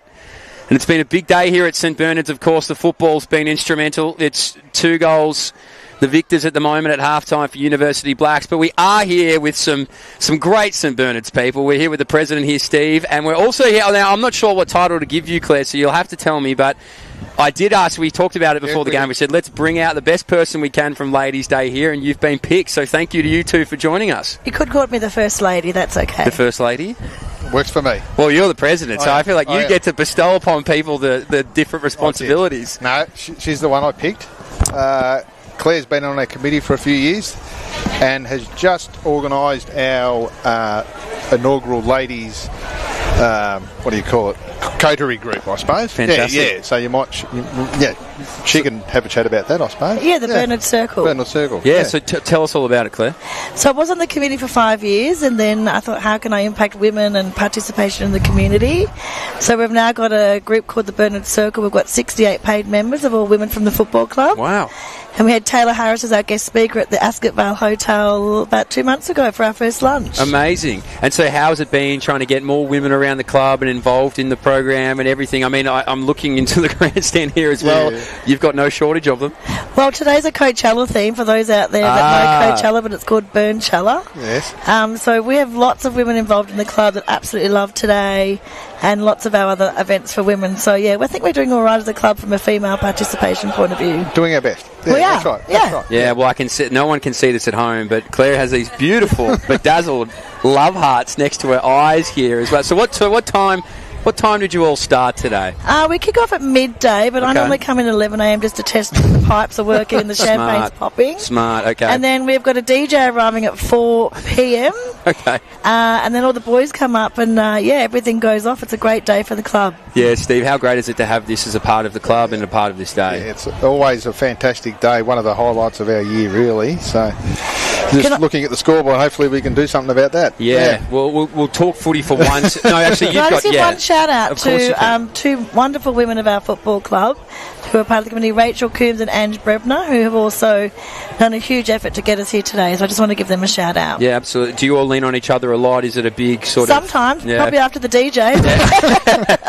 So the DJ's here at 4 o'clock. Yeah. So we'll still be on air. Yeah. So I'm going to come back. I'm about to say I'm going to try not to get distracted by the DJ because that sounds like something I could probably find myself involved in. How many women are here today, sorry? Today we've got about 80 women here, Wow. mix of juniors and seniors. So we do a one club theme at St Bernard's where we all get connected. So, yeah. Okay, Claire, now I know you haven't watched much of the game, I'm assuming. I A little bit. You have? Yeah. I wasn't sure if you've just been inside the whole time testing out My nephew Charlie Vague plays, but he's injured, so shout out to Charlie Vague, number 9 at St Bernard's. How long till we get Charlie back? Probably about a month. He's done 2 hammies. Oh, poor fella. Well, hopefully we get him back out here soon. Do you like the chances in the second half? You've got 2 goals to make back. Absolutely. I trust Watto and the boys down the forward line and the coach says. Well, this is what we were just talking about, Steve. We want to see more of Matt Watson. It feels like he's been pretty well restrained here by the Uni Blacks. He has so far, but I think he could explode. Yeah. They keep a pretty quite tight rein on him, so we'll see how he goes. Yeah, he's a big body. He's a hard man to hold down. Yeah, he is. So, but down here at the Snake Pit, we sort of come home hard. So let's hope we can do it today. Yeah, use the win to your advantage here in the third quarter. It's a big quarter. How's the club been so far this year? Obviously 1-3. It feels like though there's been a few close games. Obviously a bit of heartbreak last week against Old Trinity, but you've been in it most of the time. Yeah, well, first week Brighton, they're a very good side, and they just fixed us up. Yeah. Scotch, we had a good win down here, and then we played someone else. Trying to remember who your third round contest was. But Trinity beat us last week. We let them get away early, and then we sort of clawed our way back, hit the front, and then they were in front when the siren went, basically. Yeah, so that's how it went. How's the makeup of the squad? You got a lot of senior players, many young fellas coming through from the 19s as well. Yeah, fair few senior blokes, and then we got 3 or 4, 17, 18, 19-year-old kids running around out there. And Jono played in first game today. Yeah. Had He's only a chance 17, to kick isn't a goal. Only still at school. Okay, so this makes sense Still at because school? when he was lining up here in front of goal or trying to crumb one, it felt like the entire crowd was behind him. This makes a lot more sense. A 17-year-old. Yeah, still at school. So Wowee. he plays in the school side. Steve Alessio coaches the school side. Great. So he's seen him firsthand what he can do in his first year 19s, and give him a chance today. Yeah, it's a great vibe around this club. I've never been here before, but I'm getting the sense. I'm a bit worried about my car up there. I'm seeing about seven. Yeah, I'm seeing about 7 different cars get consumed. The vibe around here. How important is that to you guys to make it an environment that people want to continually come down to, watch, support, be it days like this, and enjoy their local footy? We have a great club. Thursday night here at the club is great atmosphere. We have a raffle and spin the wheel, and we have lots of supporters and different food nights. It's pretty special. I'm not a mum of the club, like I said, my nephew, but it's a pretty special place to be, considering we're on the other side of the river from every other VAFA team. We're very lucky. Yeah, absolutely. Now, I'm going to go back to Ladies' Day. All right, let's go. Yeah, because it's early. You said you started at midday, but it's early. What is the time? I don't know. I mean, time 3 o'clock. Okay. All right, so we're 3 hours on the clock. Who's going to be best on? Who do we watch out for here? Give a shout out to a couple of the ladies in there. I'll just give you surnames. Vague, Hogan. Okay. Oh, that's my sister in the background. There's some agreement coming on in the background, yeah. Vague, Hogan, Vernon, Hardwick. Oh, yeah. I reckon that's the top 4 of the club. We're the OGs of the football club for a very long time. And you agree? I think so, yes. He knows so. He knows so? Yeah. Coombs will be up there too. Oh, sorry, Coombs and Brebner. You see, look at this. Now, the more you think about it, the more these names pop up. Yeah. What do you think? Let's get a prediction, and I know the way that you're going to tip, but what's the margin at the end of this game here today? I'll go 9. Paddy Cripps, my favourite player. So Carlton. Shout out to my Blue Boys. Carlton man at heart. I know. I'll be there tonight watching on. Yeah. I won't. I don't like our chances. Yeah, I might watch with my eyes closed. Steve, what do you think? I don't. Couple of goals. Couple of goals? Yeah, okay, close game. Hopefully. Guys, thanks so much for joining us here at halftime. Amazing initiative, what you're doing here as well, and congratulations to you and all that you've organised here, Claire, but to you, Steve, as well. Great atmosphere, great club down here. Yeah. Hopefully it falls your way. If you need an end-of-game interview, I'm around. So. I'll be looking for you. I'll have to pull you off the dance floor by the sound of it once the DJ gets going. Yeah, thanks. Guys, thanks so much for your time. Good on Thank you. That was brought to you by Peter Alexander, the halftime show. We'll be right back here for the second half of football. Maybe only a few goals in it. We'll see whether the prophecy comes true. Don't go anywhere here on Community TV.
Well, we're back, and I need to give a shout-out to Nelson Alexander for all of their continued support here of the VAFA. I think I got Claire a bit excited. We were going to be bringing her a brand new pair of Peter Alexanders. She was very excited about that. What an amazing job they do down here at the Snake Pit. So many women involved here. Such an amazing cause that Claire's put together as well for the St Bernard's community. And they've predicted, of course, a win here for the Snow Dogs, but they're going to need to get a really good start here in the third term, because currently 5-3-33, they're trailing the University Blacks 7-3-45. It's been a good contest. It's been a high-scoring affair. But this second half will be telling, and to be honest, I think the first 10 minutes of this third quarter will be telling. It certainly will, and I'm glad to be back here, because it looks as though, Mitch, you had a fantastic time in the halftime break. What a fantastic guest that we had at Ladies' Day here at the Snake Pit. That was highly entertaining to see unfold, and I'm sure you had a great time. But it's certainly a very important break for the Snow Dogs to assess how they're going to be able to use the advantage they will have in this third quarter, because you get the feel, and for them to be a chance to win this game of footy, they're going to have to at the very least be in front at three-quarter time and find a way to hold on to a lead, because they will get the advantage and they have to capitalise in this third term. Yeah, well, I'd said to Steve Perrott, I said, we need to get a little bit more of Matty Watson, and he agreed. He said they're doing a good job to contain him at the moment, but he was confident that they'll be able to release their big forward and get him moving, Zane Cordy. I'll tell you, a point of difference at the moment has been that Cordy, he's only had one shot on goal, but he's hit every contest. Yep. And he's hit it with force, and he's hit it with a little bit of something that makes you hurt. So we need to see that here at both ends. You can see this wind, it's only getting stronger and stronger. We've been able to hold down here, Dom. None of us have blown away. Angus is still here, our man behind the camera, doing all of God's work. John's up there on the hill. He's protecting my car. Give him a wave. I'm starting to get nervous that I can't. There's my car. All right, all good. And they assured me that my car wouldn't be damaged. You know what? Damage it away. Let the insurance company worry about that one. The second half of football is here. Brought to you by Community TV, the William Buck game of the day, live from the Snake Pit, in a safe set of hands here at the moment in Foley. So, ball goes long here for Bernards. Tapped out. Oh, I thought he might have kicked that, but the umpire said no. I'll throw that one in. So I hadn't seen Matthew Foley yet, number 20 on his back. We were told that he was out there. I'm not sure when he got here, but he's here, and they've got the full 22 now. 30 seconds gone here in the third term. Umpire to bring this ball in inside the forward 50 here for the Snow Dogs. Lost it in the contest there for University Black. Sandwich between two. Umpire says all mine. Tried to get that ball out there, did Boderick. He's kicked one today. He's been active. Now University Blacks umpires found a holding call. He pays the advantage. Blacks move this ball forward with pace. Picked it off out of the sky. A little bit of a juggling act, but he got there now, and the Snow Dogs can go forward through the boot of McNichol. Well, the kick there from the Blacks was to nowhere near his direction and advantage of Cordy, but the kick here is also poor as it goes back into Ernest's hands as he goes lateral towards Makiang's direction, and he holds on to the grab.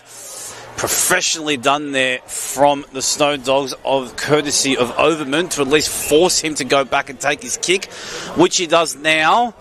Kick in ball on the 45. Big mark there from Chalkley. Very important, held onto that one. As he goes short into Gray's direction. He'll look to be a bit more methodical to start this quarter as he hits towards his teammate's direction. Can't quite reel it back in. Does well with a huge hit towards Grocock's direction, who snaps inside 50 to the lead of Drummond. Big play there from the Blacks to at least be able to keep the ball in motion and give your forwards every chance. Now, this is a tough kick for Drummond. He won't be able to kick it the way he did in the second quarter, but his best is still capable from about 40 metres out. I'm surprised they don't have anybody in the hole right now, University Blacks. Maybe they're giving their full forwards and Zane Cordy a full run at the football. I can't see this making the distance, but boy, I've been wrong before. Big kick here for Jack Drummond. Steps up to the plate. He'll kick it from just inside 50 against the breeze. Hits it relatively well, but just to the top of the square, and it's easily fished through from Sorio, which I just had the feeling was going to be the case, Mitch, because you're up against it. When you're trying to have a set shot from that far out, from this side of the Snake Pit, it's going to take your absolute best to get the journey. He gave it a crack, but it was just short. He certainly did. So Mitch Hughes, the skipper, sends that ball all of 50 metres into the middle of the ground. Picked off well there from the Snow Dogs. Wrapped up in a great tackle by Clark. Umpire says, I'll take it. 60 metres out from goal here for St Bernard's. 5-3-33 place, 7-4-46. Even minor scores are important. The Blacks the first to score here in the third quarter. I said these first 10 minutes will be important. Look at Zane Cordy out on the lead. Oh, he looked like he was off, Zane. He was tempted. And they are not happy up here, let me tell you. So Zane Cordy... Well, it was a fantastic hit. Just the wherewithal to be able to just control and hit up the lead, of course. It was fantastic play. Was it 15 metres, arguably? Did Cordy play on this as he took the mark? You could argue that, but there was still a fantastic lead up to this kick. So look at Zane Cordy just lean back on the football. Won't go through. It's done what it did before. It just stops up in the final 5 metres. Premiership hero Zane Cordy. They love him down at the Bulldogs. Every Bulldogs supporter has a soft spot for Zane Cordy. Over 140 games played in the AFL system between the Western Bulldogs and St Kilda, a life member at the Bulldogs now, plying his trade at the University Blacks, a big get for them in the off-season. They can go forward once more in the middle of the ground, St Bernard's. Here's their man in Dylan Gwynn. Not his best kick, left his man with plenty of work to do, wrapped up by Jack Drummond. That's a tackle you won't forget anytime soon. University Blacks forward again. Accidentally in the right spot. One fend off. One move. Sends it goalward. Oh, he's hit the post. That right goal post. It's had the most contested possessions today. It's been in everything, that right goal post. Oh, Liam O'Neill. What? The ball just fell into his lap and he was able to dance around a would-be smother and just couldn't straighten enough to kick the major. But they've started well against the breeze here. The Blacks have just fallen short those final 5 metres from their previous 2 shots ago, and then that just couldn't straighten enough. Could have had 3 majors against the breeze, which would have put him in pole position to close this one out. But alas, the Snow Dogs get the reprieve. Mark here taken in by Angus Ryan. Goes to the far wing's direction, just over the head there of Papley, who chases in again. Holden is paid. Avenge is now taken here through Foley, who plays on, dishes off the hand pass towards Gillam's direction, finds Huggard all on his own and runs in through for an open goal. Important major there for the Snow Dogs as they get the first goal on the Community Bank Hill East third quarter scoreboard as they bring it back into a 9-point deficit. So they needed it. 5 minutes 50 gone here in the third term. They've got to use this win to their advantage. You'd think they need about 6 here in this quarter. 6 to put the University Blacks under some pressure because they managed to kick 7 or 6 of their own, apologies, in the second quarter. So they need just some form of a lead. It's going to be an ebb and flow contest, you would think, here in the third. Back to the middle of the ground. It's been an unbelievable contest, and in about 30 minutes' time, you're about to hear the DJ get pumping here on Ladies' Day. So we'll have to get even louder as the fourth quarter approaches. Ball back in the middle of the ground. University Blacks with it. They're so good at finding an option. Look at that. Sells him on something he never had, Bodrick. Puts his head down and finds Grocott. Now he needs something. Cordy gave him a lead. He'll have to pedal back. It's going to go all the way down the forward line, and well under the football there was Nick Conlon. He was confident to take that one. They just brought him a little bit too far forward, I think, Zane Cordy. Have a look at that for a shoe. Heat-seeking missile. Great hit, but it was a poor kick inside 50 because it wasn't to Cordy's direction, and it just sat short before Pampanopoulos was able to affect the contest. But great hit up and reprieve rebound 50 here for the Snow Dogs. Oh, the kick is just over the head there of Schumann as he tries to reprieve that, but to no avail, and chance for the Blacks here on the counter. Hits his target on the bounce, puts it high to the Knights, going towards Cordy in a one-on-one, and he wins the free kick.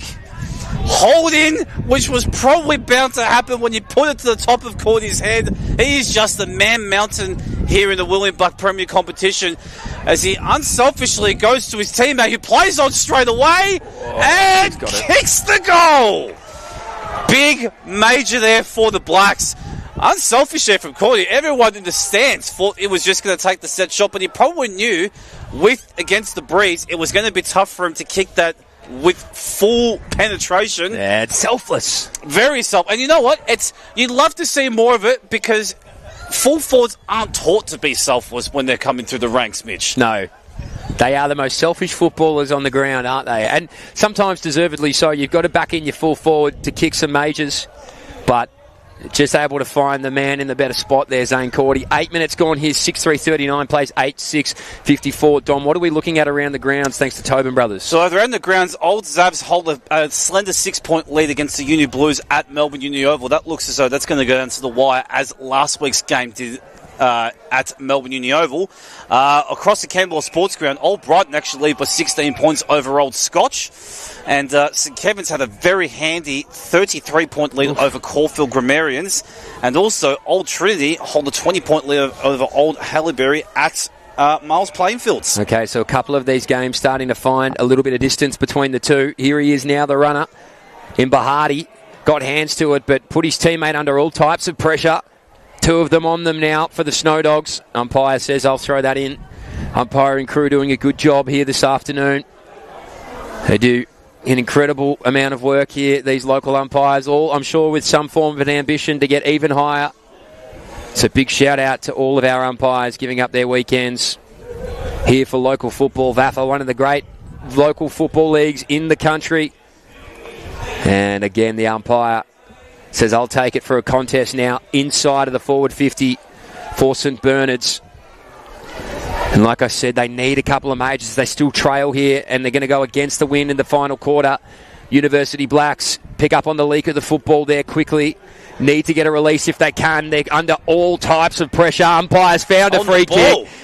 And it was a good tackle. He deserved it. Against Vestia, by the looks of it. And I think this may be Ganachia. Let's get a look at his jumper. I think it is Ganachia. Now, if it is Jonathan Ganachia, this young man is just 17 years of age. If it is who I think it is, he's still at school here at St Bernard's. Steve Alessio, he's also the coach of the school football team. He said, I like what I see from you, Jonathan. You can come up and play in the ones. He was the one that had the crowd raucous here in the second quarter, hoping for a goal. His moment is here for the 17-year-old. He's going to lean back on the football. A slider from the left pocket. Matty Watson! There he is. This is what we needed. Look at him get around the young fella. They say, hey, great pass. And Matt Watson says, thank you. I've needed that. And maybe, just maybe, the momentum starts to build for the Snow Dogs. 7-3-45 plays 8-6-54 here for the Community Bank Keilor East scoreboard. Well, it was a good pass, Tom. It was a good pass. For it. It was a fantastic pass. He knew he had to bring Matt Watson into the contest because he is so paramount to the Snow Dogs' chances in this second half. And he was able to hit his target. He took that big contested mark in the goal square, which brought the Snake Pit to their feet. And they get a much important goal here on the Community Bank Keilor East scoreboard. 9 points the difference now. Ball is tossed back up into play to start proceedings once again as the Snow Dogs look to go inside. Chain of hand passes here. Hughes doesn't quite hit his target for the Snow Dogs, but great pirouette there to be able to win that ball back into play as they go inside. Handball across towards forward, just eludes him towards Quinn's direction now to the Watson along the way. Oh, the umpire's paid a push. Oh, he's paid a push against Huggard as Watson had taken the mark at the back of the pack. The free kick is going to go the way of Henry Robertson for the Blacks. Well, that's the ultimate letdown, Mitch. Yeah, you just sucked the air out of the room here, didn't you? So he'd finally got a hold of another one there, Matty Watson, but the flyer is what ruined him. Curnow could go for home here if he wants to. Puts his right boot. It won't make the journey, but can it bounce the right way for one of the University Blacks? Danger. Panopoulos there with a good tackle. They've got 3 Snow Dogs against 2 University Blacks. Panopoulos with the football, but wrapped up by Holland. And he is mighty in effort, is Marcus Holland. And if you need a release kick out of defensive 50, this is the number you call. Have a look at Zane Cordy just bully his way into the ruck contest. Couldn't get rid of it cleanly there in Gwyn. Umpire says all mine. Again, creeping slowly forward here towards University Black goal. They get this one. It makes it very difficult for the Snow Dogs. Cordy doing everything. The one-man wrecking ball here in the forward line. Trickles out over the boundary. They'll throw it in. 10 metres out from goal. And if you are St Bernard, you're looking for the likes of a Marcus Holland at the front of this contest to get his hands on it immediately and get it out of here because they're in danger at the moment. Blacks with an opportunity. Dumping tackle there, Mitch Hughes. Umpire says all mine. One more contest. I get the sense it's this one, do or die now for University Blacks. Gets his hands on the football, pirouettes, 1-2. Every opportunity. The umpire says we gave you too much of it.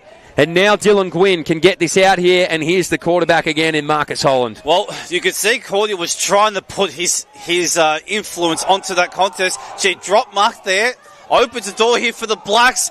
Kick misses a target, his initial target, but it goes out the back here for Papley, who dishes off the hand pass. Chance here for Schumann with the run and carry.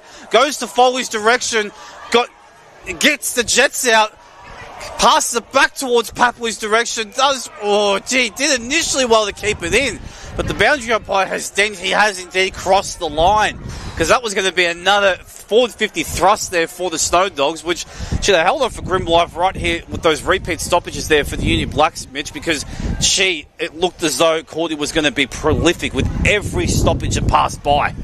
Yeah, he's certainly not the man you want to get hot, is he? So, Zane Cordy, he was the one-man wrecking ball, like we said there, in that forward 50 a moment ago. But now, all of a sudden, it's the Snow Dogs forward through Schumann. Can't get his man. Just put his head in the hole perfectly, and this is what University Black defenders are doing so well. They're winning the contest time and time again in the teeth of their defensive half. Just low-darting balls to Campbell Moorfield, the skipper. Big V squad representative. Oh, this is dangerous, but always confident. Chalkley. Said his name plenty of times here this afternoon. Finds his man, and they just play safe football out of defensive. If you look at the run there from Chalkley, gets himself on the end of the ball once more. He's such a good two-way runner. Spoiled from behind. Here he is now, the man who kicked the first goal, Bahati. Can't find one. University Blacks out there in front. Well, Chalker was huge there in that second, playing that last line of defence. He got about 3 or 4 disposals as part of that chain. Just playing a little bit of keepers off for the Blacks. You can kind of see what they are trying to do to start this third quarter. They're looking for the uncontested marks, the short kicks, try and keep possession in hand as much as possible to try and mitigate the chance here for the Snow Dogs, which has ball in hand as they go towards Drummond's direction, but huge intercept, contested mark there from Conlon. Big play to be able to reprieve the Blacks and Drummond's lurking presence inside 50 as they look to go back to centre wing. Ball doesn't quite hit its target. Players run onto the ball and the umpire will call it. So, contest after contest here at the moment. The ruckmen have run from the other side of the ground. I think they were both trying to take a breather and all of a sudden were required over there on the outer wing. Puts his head over the football. Unrewarded though, Bahati. Through the middle of the ground. They love this passage of play here, the Snow Dogs. Good releasing kick there from Gwyn. Trying to find his man. Spoiled beautifully there from behind by Makiang. Great tackle as well. Lays it up. Umpire says mine.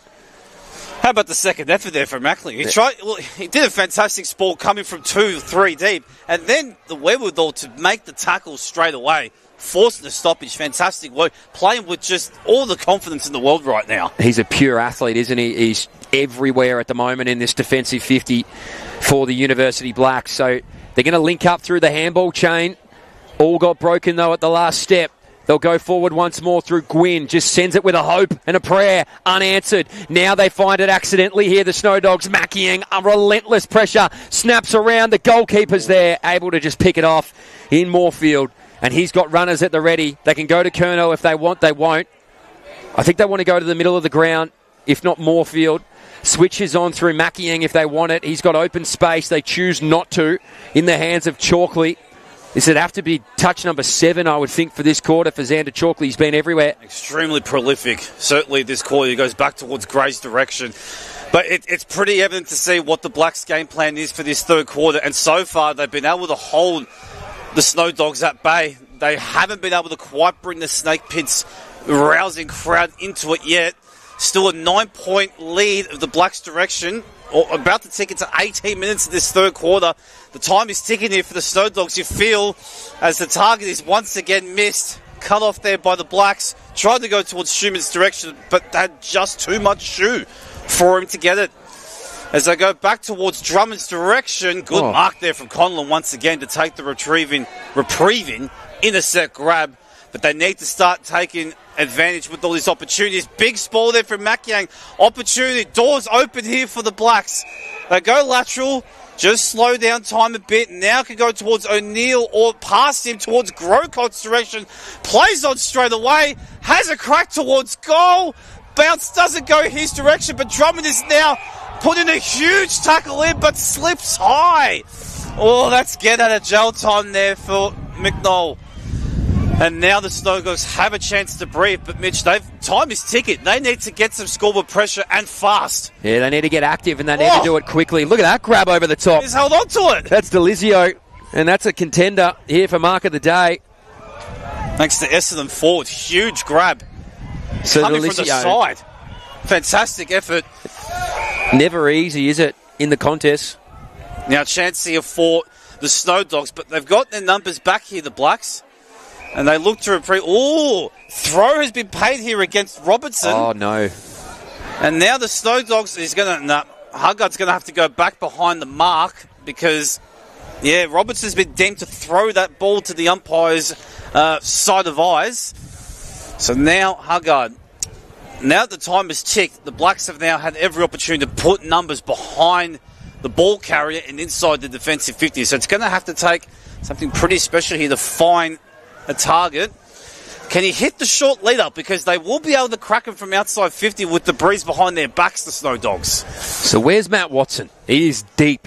He knows this ball's got some carry. Huggard with the opportunity to send it long. He's sending it in that direction.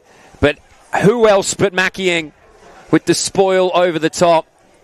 A defensive nightmare is this young man. And like I said, he was given the plaudits of his opposition last week in the last quarter for what he was able to do. 7 contested marks, 7 in total for that quarter, all contested. Unbelievable defensive pressure. Superb aerially. And now they're outside of their defensive 50 again. Good dumping tackle. Ball just trickles over that boundary line.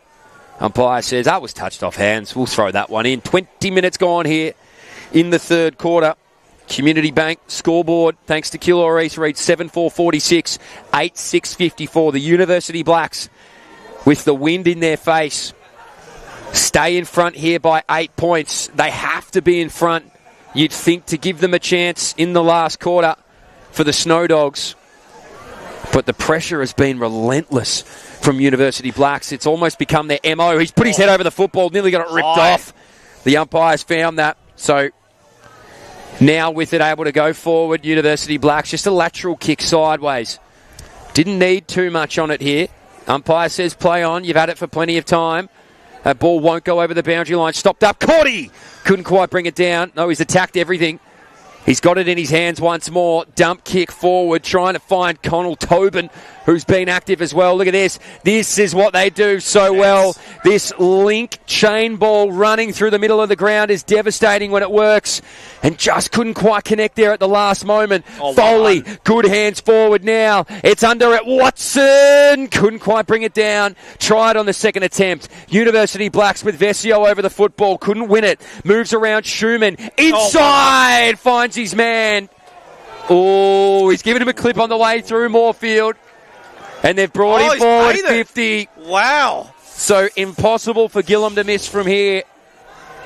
Oh, boy. Wow, Campbell Moorfield. I didn't think there was a great deal in it, but enough for the umpire to say 50. And just like that, it's a 2-point contest here in the third term. 22 minutes gone here now. St Bernard's clawing their way back into the lead. They'll need it, given they're kicking against it. 8-4-52 plays 8-6-54. The Community Bank Keilor East scoreboard there. Dom, what do you think? You're shaking your head here next to me. I thought Gillen may have put a little bit of mayonnaise onto that contact. And he made sure it was well known and seen from everyone, including the most important set of eyes on the ground, the umpire, deeming that Moorfield had transgressed after the mark had been taken. But you've got to take these opportunities because so far the Blacks have been fantastic, keeping the ball in hand, denying the Snow Dogs multiple opportunities going inside 50. But the margin has been cut down to 2 points as we head towards well into time on here in this third term. Tackle from Schumann just shows high. Chance here for the Blacks. Kick is slightly smothered going inside 50. Corey bashes through the pack, gets the quick kick towards Connell Tobin's direction, misses his target, and fantastic work here for the Snow Dogs. Out of there from Angus Ryan. Get it out towards Queen's direction. Now he gets the handball received. Darts away from Gray's would-be tackler's direction. Towards Hudgard's direction. Can't quite bring it down hand. Can the Snow Dogs use advantage here? They've got the opportunity with ball inside 50. Big forward 50 tackle. Crowd yells ball. And the umpire agrees. Holding the ball has been given. Wow. What a huge surge here from the Snow Dogs these last few minutes. Puts serious pressure on the ball carrier, which has been lacking for the last 15 minutes of this quarter, and they've just brought it back just in time, Mitch. But this is a big kick of goal because you get the feeling not only do they need to be in front at three-quarter time, they need at least a couple goals. Yeah, they do, don't they? We said they need probably 6 here in this quarter. They're on their way.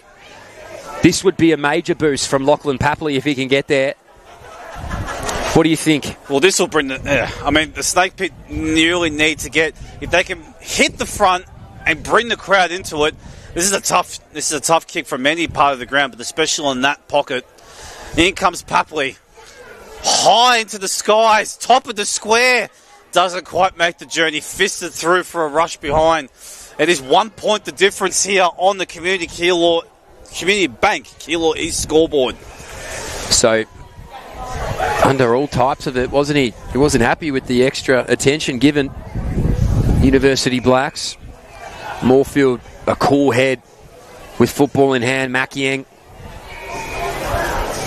needs to find a clean option. Picks one out between three. It's a good shoe for Driscoll, who again, they take their time. He's got the next runner there in Boderick. Had to work for it, but got it. Plays on immediately. Driscoll again. Sends this one long. Papopoulos underneath the football. Just needs to be clean and is. And Zane Cordy is just slowly but surely working his way back to goal. He called for it. Underneath. Good grab. Connell Tobin. Plays on immediately. Cordy forward to the football. This is what he does. Dead steps into his goal. It was a little bit nerve-wracking, I'll admit. I thought maybe he's not quite the Zane Cordy we've seen before. Put him on a dance floor, he's dangerous. Do it in front of goals, he's even more so. And Zane Cordy against the flow puts this team 7 points up, 8-5-53, plays 9-6-60. That's a big goal in the context of things, Dom. Well, the lead-up to that goal was exactly what the Blacks have stood for this third quarter. They've been methodical with ball in hand. They haven't looked to push the pace too much. They're happy to chip around the half-back line to try and get the double switch if that's what's required to open up space. And then once they were able to get past the corridor, it was all systems go. And as soon as they got the kick inside 50, the great mark there from Connell Tobin, he looked to play on straight away because he knew the best chance was to get the runners towards goal. As Cordy leads up again, another big leading mark. He won't have to journey from there against the breeze, but he's got plenty of numbers to keep to. Hits towards Drummond, and he obliges. Well, the Blacks have really come to play in this third term. With the elements against them, they have been exceptional. Yeah, their ball use has been so clean, hasn't it? They've just been able to pick apart this St Bernard's defence and find the men that they need and get it to the big bodies. One big man to the next. And Jack Drummond, he had a nearly identical kick to this at the start of the third term. Didn't make the journey. So let's watch and see the adjustments made by University Blacks. I'll tell you what, Snow Dogs have about 15 of their 18 players in the forward teeth of goal, but can Jack Drummond get a little bit more? He got the distance, but unfortunately pushes it out to the left. Just pushed wide. Gave it a crack though, but hey, 8 points the difference. That is a huge win for the Blacks as we tick into 27 and a half minutes gone this third term. I think it's fair to say they're going to be in pole position to hold on if they can keep the lead going into three-quarter time. Big kick there, back into the teeth of the ground. Can the Snow Dogs get the slingshot footy going? Chance now there as they get the flying kick towards Watts' direction. There's one out with Moorfield. Big play here. Huge tap out from Moorfield towards Chalkley's direction. They've done that fantastically well to get the 1-2. And then goes lateral towards Curno's direction. Unreal football here from the Uni Blacks. They've been able to control it from the back half, and that's been the catalyst to their position in this third quarter. They've been immense. Huge fest there by the Snow Dogs. Can they get another 450 entry before the quarter ends? Goes lateral. Marked here by Delizio, who goes short again. Marked there from Overman. Takes his time a little bit. Now goes towards Watts' direction. Can it get there? Not quite. Makes the journey, and they run out of time as the three-quarter time siren sounds. 28 and a half minute quarter, and the St Bernard Snow Dogs, well, they had the win in that third quarter, but they find themselves in arrears of 8 points. 8-5-53 plays the Union Blacks 9-7-61 on the Community Bank Keilor East scoreboard, Mitch. That was a very impressive quarter for the Union Blacks, and now they'd be feeling pretty good about themselves going to this final break. Oh, they'd be in the box seat, Dom. I mean, we've seen, though, you can kick goals against the flow of the wind.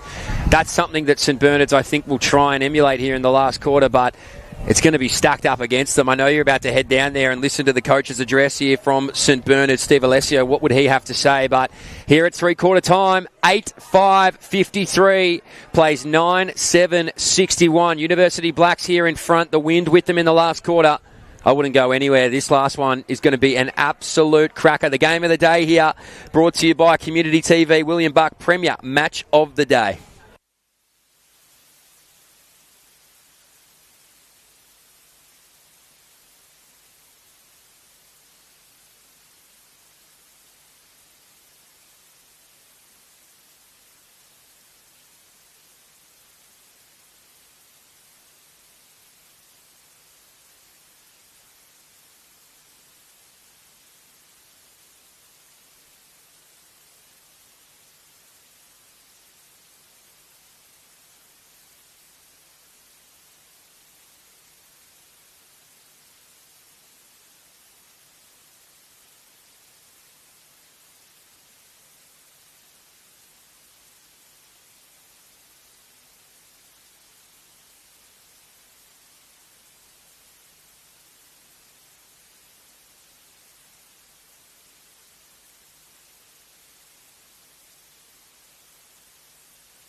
So welcome back here. The third quarter huddle has been done. I'm fascinated to hear what Steve Alessio had to say to his men as they now face what seems like an insurmountable chance at victory, though not impossible. It's 8-5-53 for the St Bernard Snow Dogs, chasing after 9-7-61 for the University Blacks, who have the wind at their back. They kicked 6 goals the last time they had it. Both teams are 1-3. They need these wins.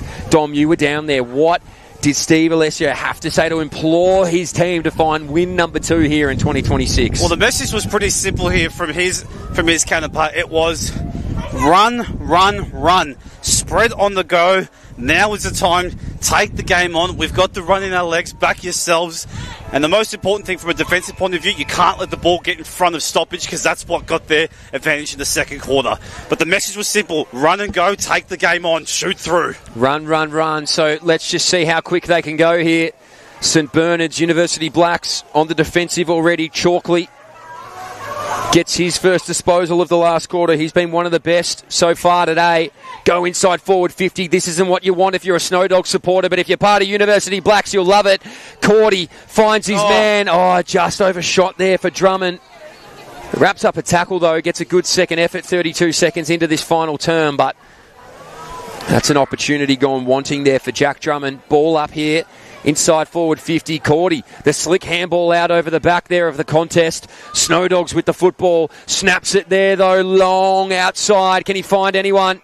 Only man home, I think, was Angus Ryan. Big mark there for Ryan too. And so now the Snow Dogs, show us what you're made of. Give us some of that run.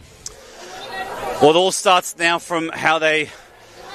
It's important that they also do take the lessons from what the Blacks did in that third quarter, off 50 metres. So the umpire's deemed that Drummond has taken off before he called play on. This is a huge reprieve here for the Snow Dogs to now get forward of centre, which they will do now. Oh, the kick has not made the target. And Conway takes the easy intercept as the ball just sits in the air and stops in its full trajectory. And now Conway hits it back to where it came from. Bits Boyle coming from the back as Hardguard gets the handball across to Quinn, who doesn't quite get the hand pass out to the intent that he would have liked as he's tackled, and forces another stoppage. But as I was saying, Mitch, I think it's important that St Bernard's do use the lessons of what worked for the Union Blacks in that third term, and they were fantastic with ball in hand, playing the uncontested marks off the half-back line, waiting for the right time to switch and go. So, University Blacks, they've been trying to pepper this ball forward in the opening 2 minutes, but this first goal will be really crucial, you'd think, to momentum. Here we go. Can he get under it? Watson did well to get it from behind. Shrugs one. Find his man. Oh, burner through the sticks. And they're up and about, and the 17-year-old Ganachia, he sends this crowd alight. And we've got a football game here in the Snake Pit. 9-5-59 plays 9-7-61. All brought to you by Essendon Ford. Wow. What a moment to have a moment. It's one he won't soon forget, the young star. Well, you could feel the electricity coming out of the Snake Pit. The crowd was up. And what a huge play there from Matt Watson to force the ball, because it was down in Moorfield's direction as the ball had stopped its trajectory. He forced the ball, wins the contested ball, and dishes off the handball to the 17-year-old, who did not let the Snake Pit's crowd down. 2 points the difference as we restart play. Charging forward. Big tackle there from Conway, and the umpire rewards him. And dishes off the hand pass towards Clark, who kicks it long towards Cordy's direction. Big golden fish spoil there from, I think it was Schubert, as he takes back towards the pocket. High kick towards Cordy's direction again, as it's once again killed out of bounds. Boundary throw in for the Blacks, deep in the forward pocket. But this crowd is up, Mitch. They desperately needed their first goal, and it was delivered. Huge part played there from Matt Watson, 1 out. Half the club is on the hill here behind their goals, and they've long been waiting for Ganachia to get his moment. He had a shot on goal in the second. He had a shot on goal in the third, which resulted in a score assist. But he gets one of his own here this afternoon, and a crucial one at that. 59 plays 61 deep inside the University Blacks forward 50. You get the sense the wind has stilled a little bit as well. It's not quite as aggressive as what we saw it in the third quarter. It'll come back. We are out in Keilor. You just never quite know what this wind is going to do. Umpire says mine. Again, we remain inside the University Blacks forward 50. So this crowd is alive. We had Mr. Brightside playing behind us here as well. Oh. It's impossible not to get sucked into that sort of energy. Papanopoulos. It won't be Papanopoulos, it's Chalkley. How could I not recognise the man that's had the football on a string? He is telling the boys, I've got no interest in passing. He's tricked them. He's hoodwinked them. He sent it to Cordy. Can't bring it down. So the confidence to go for goal was wavered once he saw Zane Cordy demand the football. This is what you want your marquee players to do. We saw Watson hit the contest, give it off to the 17-year-old. Zane Cordy's presenting. This is going to be a good final quarter, 5 minutes into it. Chalkley was told by the umpire, I am not buying your shot at goal. You are told to go, and go he did. Cordy pulls it out of the ruck, snapped towards goal, kick was smothered off the boot. But the Snow Dogs have the numbers initially to repel. Big tackle there from Grocott, and it's paid deliberate. Wow. Well, the kick was heavily impaired by the thrust and tackle there from Grocott. And the umpire's deemed that he has insufficiently kept his intent to keep the ball in play, and has gifted a free kick there for the Blacks. I think it's Gray, and has the ball in hand. Is he going for goal? He's play on, told to go from the 50, puts it to the top of the square. Oh, big fist there right on the last line of defence, forces a minor score. As the Blacks now have a 3-point advantage here on the Essendon Ford scoreboard. Gee, we're in for a grandstand finish, I think, Mitch. Dom, if you're just waking up, if you're just tuning in, if you haven't had your morning coffee, scrap it. Because this is as much energy as you're going to need for a Saturday afternoon at the Snake Pit. So they go forward again, the Snow Dogs. Makieng, he's been everywhere in the defensive half. Good Shane Ball link up. Have a look at Foley. He's ambitious. Middle of the ground. Tried to get it to Bahati. Left it behind. Shrugs one. University Blacks go forward. Find their man. Can be smooth if they want. Sends this one long and wanting. Where will the ball favour on the bounce? Picks it out of the sky, but wrapped up immediately. And just as he got his hand to it, the umpire had blown the whistle. Big tackle there from Holland, forced him. Well, Connell Tobin was looking as though he was going to run to an open goal until the ball bounced it right direction. Holland made that desperate last gasp tackle in the goal square. And will force another stoppage. Very dangerous area here for the Blacks. But only 3 points of difference as we head towards 7 minutes gone in this final quarter. The crowd is up and you can feel the tension has risen tenfold as this quarter is unfolded. So you can't see him on screen, but we've got a 19th man on the field, a young fella down here. A young 6-year-old wants a part of it as University Blacks send that ball out of bounds on the full. And you just have to take shots on goal now, don't you? Every point's going to count in a 3-point game. 9-5-59 plays 9-8-62 here on the Essendon Ford scoreboard. Snow Dogs, ambitious. Fortune favours the brave. Shrugs one off there. He has been everywhere today as Ben Overman. Big V squad representative. Just kicked it off the toe of the boot, and you can see the disappointment. Makieng is free. Mahadi behind him. But this is as safe a pair of hands as you can find in a defensive part of the ground. Makieng lowers his eyes. Finds the mover on the inside. That's Chalkley. I'd love to know what his numbers are at the end of the game. Chalkley now moves that ball through to Robertson. Robertson will send this 40 metres down the line inside forward 50. A man in the hole. Just missed it there for the Snow Dogs. And now they're out. Tried to do the little tricky one, but found clean space. It's going to be University Blacks to it first. Good hands from Robertson. Finds one more. Immediate pressure on the run here. Connell Tobin sends this one long and touched. So he's been proactive, hasn't he? He's not a man you want the ball in the hands of. Is Connell Tobin. Tongue twister. I'm that excited down here at the Snake Pit. Gwyn. Here out of the defensive 50. Sinks the green boots into it. Always gets a little bit of flair on the end of it. DeLizzo waiting for numbers to come forward. He won't even tempt Watson, I wouldn't think. Just keep him back there if you can. Watson can't help himself. He's going to come to the contest, and when Makieng's there, he's hard to beat. Watson with it at ground level. Tried to clean up his opponent. Mathadi couldn't quite get it down. Watson free if they want him. Stole it like a thief in the night. Driscoll gets it to his man. Chalkley. Middle of the ground. Chalkley, and a good clean possession. Blacks to go forward. Hit chance here now for the Greek guy himself, Papadopoulos. Hits the forward-up targeted of Cordy, who's 50 out, and he will demand he takes his 30 and takes a shot at goal with the wind right behind him. I like his chances.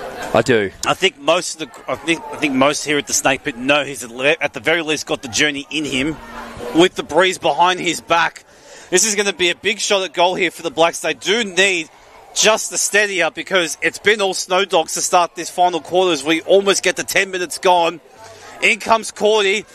Hooks it off the boot and has just snuck it in for a minor score. I might have jinxed him.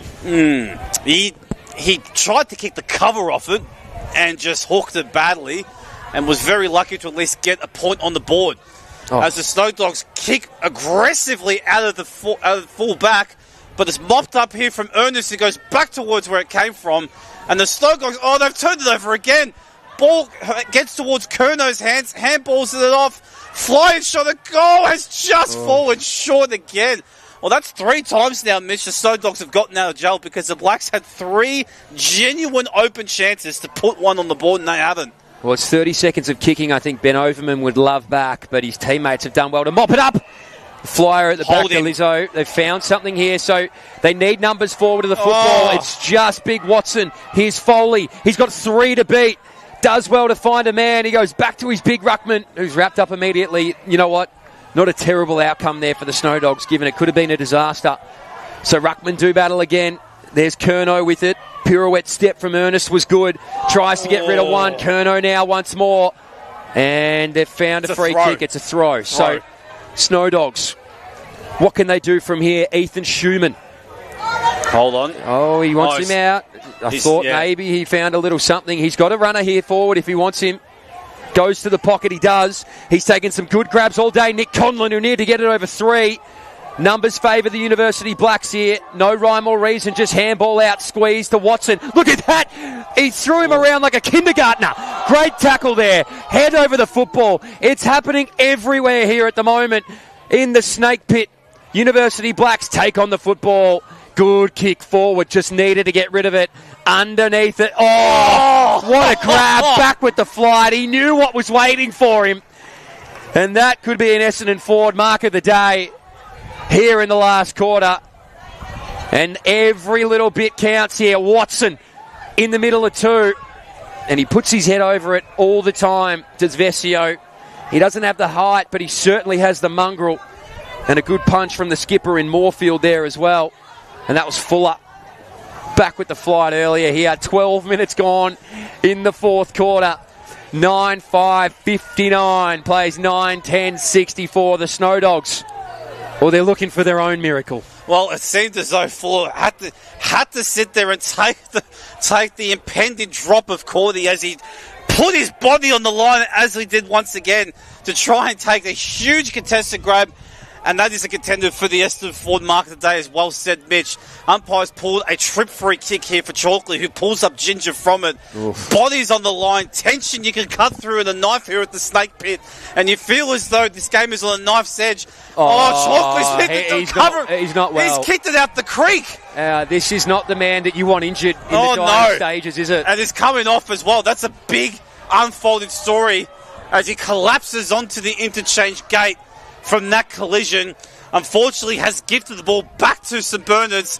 Kick it back to where they came from, but Ernest now plugs himself into the hole and takes to relieve it in the set grab. So the injury update, thanks to Orthosport Victoria, a team of skilled orthopaedic surgeons specialising in musculoskeletal conditions and injuries. That's not good there for their star.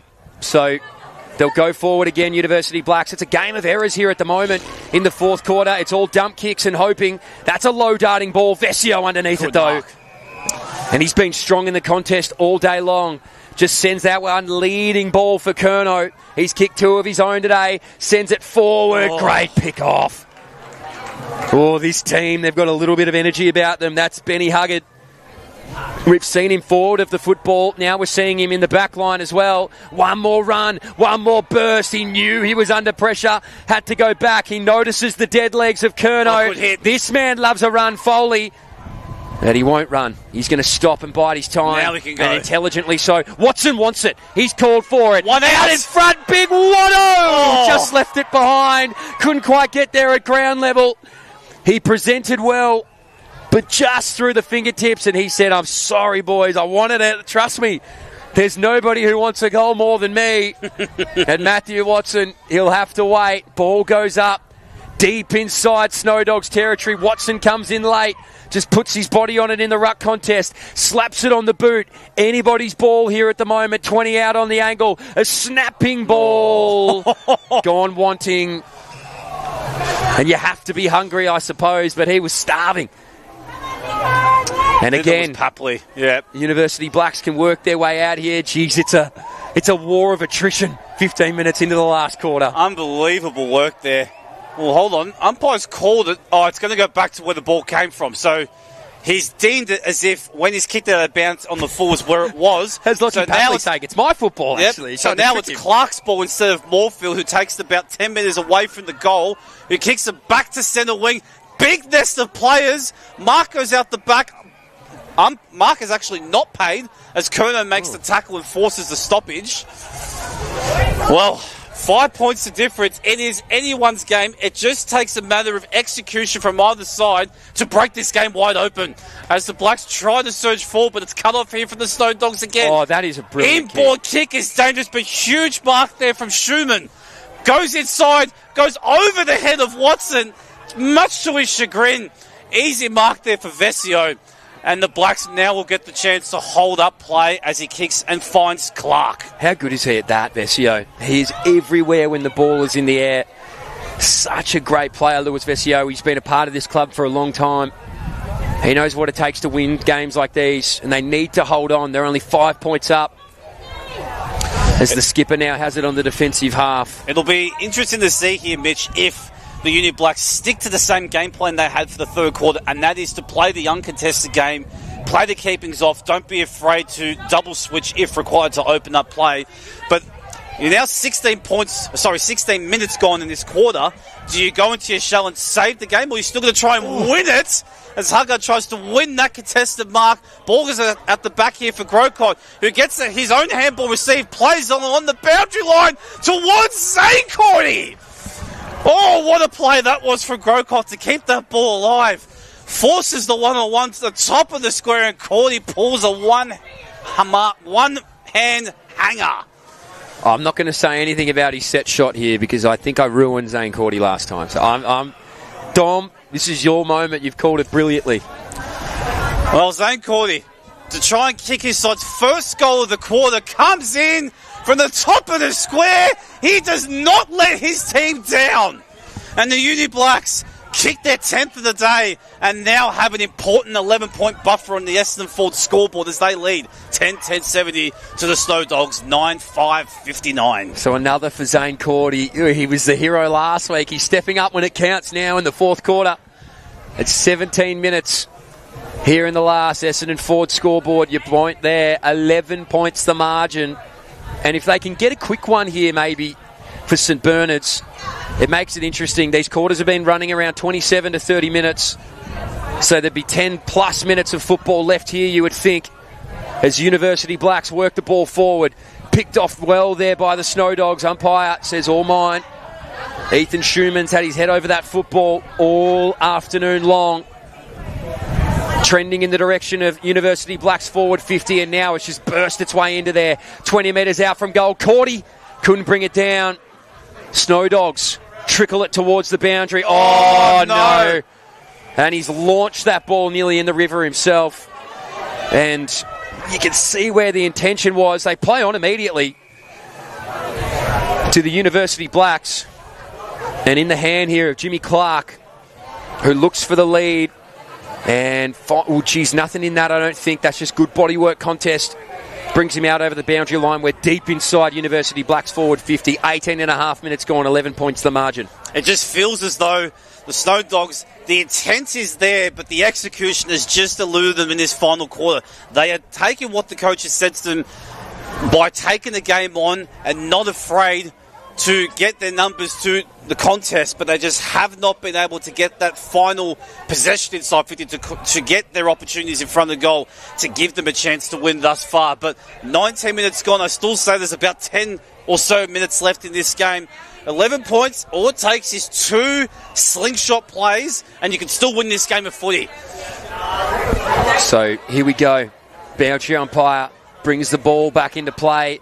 Here's a runner, gets a sweeping ball on the right boot, just trickles it through! Touched on the line. He had it there. I thought it was all his, but a great bit of scoping there from our goal umpire. And look at the chorus of boys behind the goals. They're filthy, the University Black supporters. They've just been robbed. They've been robbed, Mitch. You can tell that was their moment to lock in this game. Oh, the mark has not been paid. Umpires called play on. Numbers surge towards the ball now. Huge chance here for the Blacks, but the Snow Dogs just on it for time. Big kick is smothered though. Door opens here for Cassidy. Flying shot. Bounces out of bounds for a boundary throw in. But as you saw, Mitch, the Uni Blacks cheer squad were filthy at that decision. Furious. They had their moment taken away from them, which would have been the contender of the Essendon Ford goal of the day, but it was deemed to be touched in the last moment. So every inch counts here, Dom. Every inch counts, and importantly, it's now a 2-score affair. 9-5, 59 plays 10-11, 71. University Blacks inside their forward 50. Needs to get rid of the ball, does. Smothered off the boot immediately, though. They've got runners at the plenty, though. All deep in the pocket. Can't pick it up. On the full. So now look at the chorus. They're up and about. They've woken from their aggressive slumber. It'll be Cordy with the ball. So Zane Cordy, he wouldn't mind himself here with a Bunana, I wouldn't think. He's asking the question, how far out can I come? He was a hero last week to snatch it in the last quarter against Old Brighton. Away from home, in a position familiar to Zane Cordy. Puts it across the face of goal. 13 points the margin, though. So 3 scores they'll need in about 8 minutes of football for the St Bernard Snow Dogs. If there's any time to lean on Steve Alessio's message of run, run, run, it's now. Well, very unfortunate the ball just came off the boot, which forced the free kick towards Cordy's direction. That could be a handy point, because the Snow Dogs do have to literally just run and take the game on, which they do now. 450 towards Watson's direction. Fist there from Moorfield. Umpire lets it go. Ball just trickles away from the 50. Huge body thrown at the contest. Big repeating play there from the Blacks as they kick it away from the danger zone. But a huge tackle there from Cordy. Forces a turnover. Drummond stumbles as he picks the ball up. But the Snow Dogs have done well, at least to win the ball back here through Hughes, who plays on straight away. He knows what his side's intent is. Watson's going to beat 2 of them. Does incredibly well. Forces the moment again. And just doesn't quite take the opportunity this time, the 17-year-old. He had a chance to be the hero again. That was a much tougher chance, it must be said. But it gets it back to that 12 points. So maybe, Mitch, that isn't important behind, because it still gives them a chance to not lose this game of footy. Well, let's say this, the Ortho Sport Australia injury report. Mackie Yang fell hard on his knee there in the contest. He's still labouring over it. And importantly, Xavier Chalkley back out on the ground as well for University Black. So Mackie Yang comes off here now. Chalkley on. Injury for injury, star for star. And you're right, the 17-year-old, geez, he's dangerous. Isn't he, Ganachia? He almost did it again. As the ball now finds itself towards the bench side wing. We're near the Madden scoreboard here in the Snake Pit. Curnow gets the ball on the second attempt. 30 metres into the kick. Nobody underneath it. All just have to be winners of the football. Head over it well. Lost it in the contest. Now University Blacks, one more kick forward. They'll find it. Man on his own. Slaps it out of the hands. The umpire's called a mark. So Zane Cordy is in an absolute paddock on his own. Jeez, I thought he was off. He was commanding the football, Zane Cordy, and they found him. It looked Like he'd taken a step, but not enough, says the umpire. And respect to that, they're doing such a great job here today. I thought he went, Mitch, because he shaped the hand pass there for the last second, decided not to give it off. Smart decision in the end, because at the very least you killed the 30 seconds, and it should be a routine shot of goal from him here. You'd think so. So Cordy to put the nail in the coffin. And Zane Cordy for University Blacks gives them an 18-point buffer here at the 24-minute mark. 9-6-60. Plays 11-12-78. The Essendon Ford scoreboard favours University Blacks. Geez, it was a hot start in the last quarter for the Snow Dogs. But now at 24 minutes with 3 goals to draw, it's not impossible, but it's improbable. Yeah, it feels as though the Blacks have just done enough now here at the Snake Pit as we quickly go around the grounds thanks to Tobin Brothers Funerals. Old Zavs have now opened up a 17-point lead against the Uni Blues at Melbourne Uni Oval, and Old Brighton hold a slender 3-goal lead against Old Scotch. Caulfield been able to drag the margin back to 26 points against St Kevin's, but still Old Trinity hold a 4-goal lead against Old Hallaberry as Uni Blacks get another 450 entrant here. Reprieved there by the Snow Dogs thanks to Overman. Great tackle there, and it is deemed to be a forward 50 stoppage. So it feels as though the game is now on Uni Black shoulders. They've done more than enough to get the 4 points today, especially after half-time. They have been incredible with and without the breeze on their backs. As Cordy kicks it back to the hot zone, doesn't quite get to Crocot's direction. Ball is still alive. Kept alive. Played on. Kick is intercepted. Not given the mark. They're forced to go anyway, the Snow Dogs, as they try and switch the play. Should be cut off here from Harrison Kelly. Doesn't quite get the clean hand pass that he wants. But now the ball ends up towards Kerno's direction, who dishes it off. Hand pass is smothered there from Driscoll. He will get the ball back, but he's turned it over again. And the Snow Dogs just have to find a way to get some 450 entrants, but kicks it straight to Maxley's direction. Doesn't hold it to the mark, but Chalkley mops up well for him. Tackled straight away. Umpire lets it go and eventually calls for the ball. And we'll have a stoppage right in the centre square. So 26 minutes gone by here in the final term. A miracle would have to happen here at the St Bernard's Ovals. University Black on their way to 2 straight victories, you'd think. Sends the ball forward. Conway, nobody able to mark it cleanly. Contest there to be won. Wrapped up immediately by Cordy. He's been massive in this last quarter, hasn't he? And that's what you want your marquee players to do. Stand up when it counts. He now does the ruck work. Finds the tap. Finds the crummer. How about that? University Blacks are on their way to 2. And Jimmy Clark puts his name on the goal scorers list. Well, you can tell by the Uni Blacks cheer squad, they were very happy with that finish. And it just feels as though now, as the Essendon Ford scoreboard does get updated, they now have a 4-goal lead. You can sort of just start to feel the tension does sort of drop off a bit.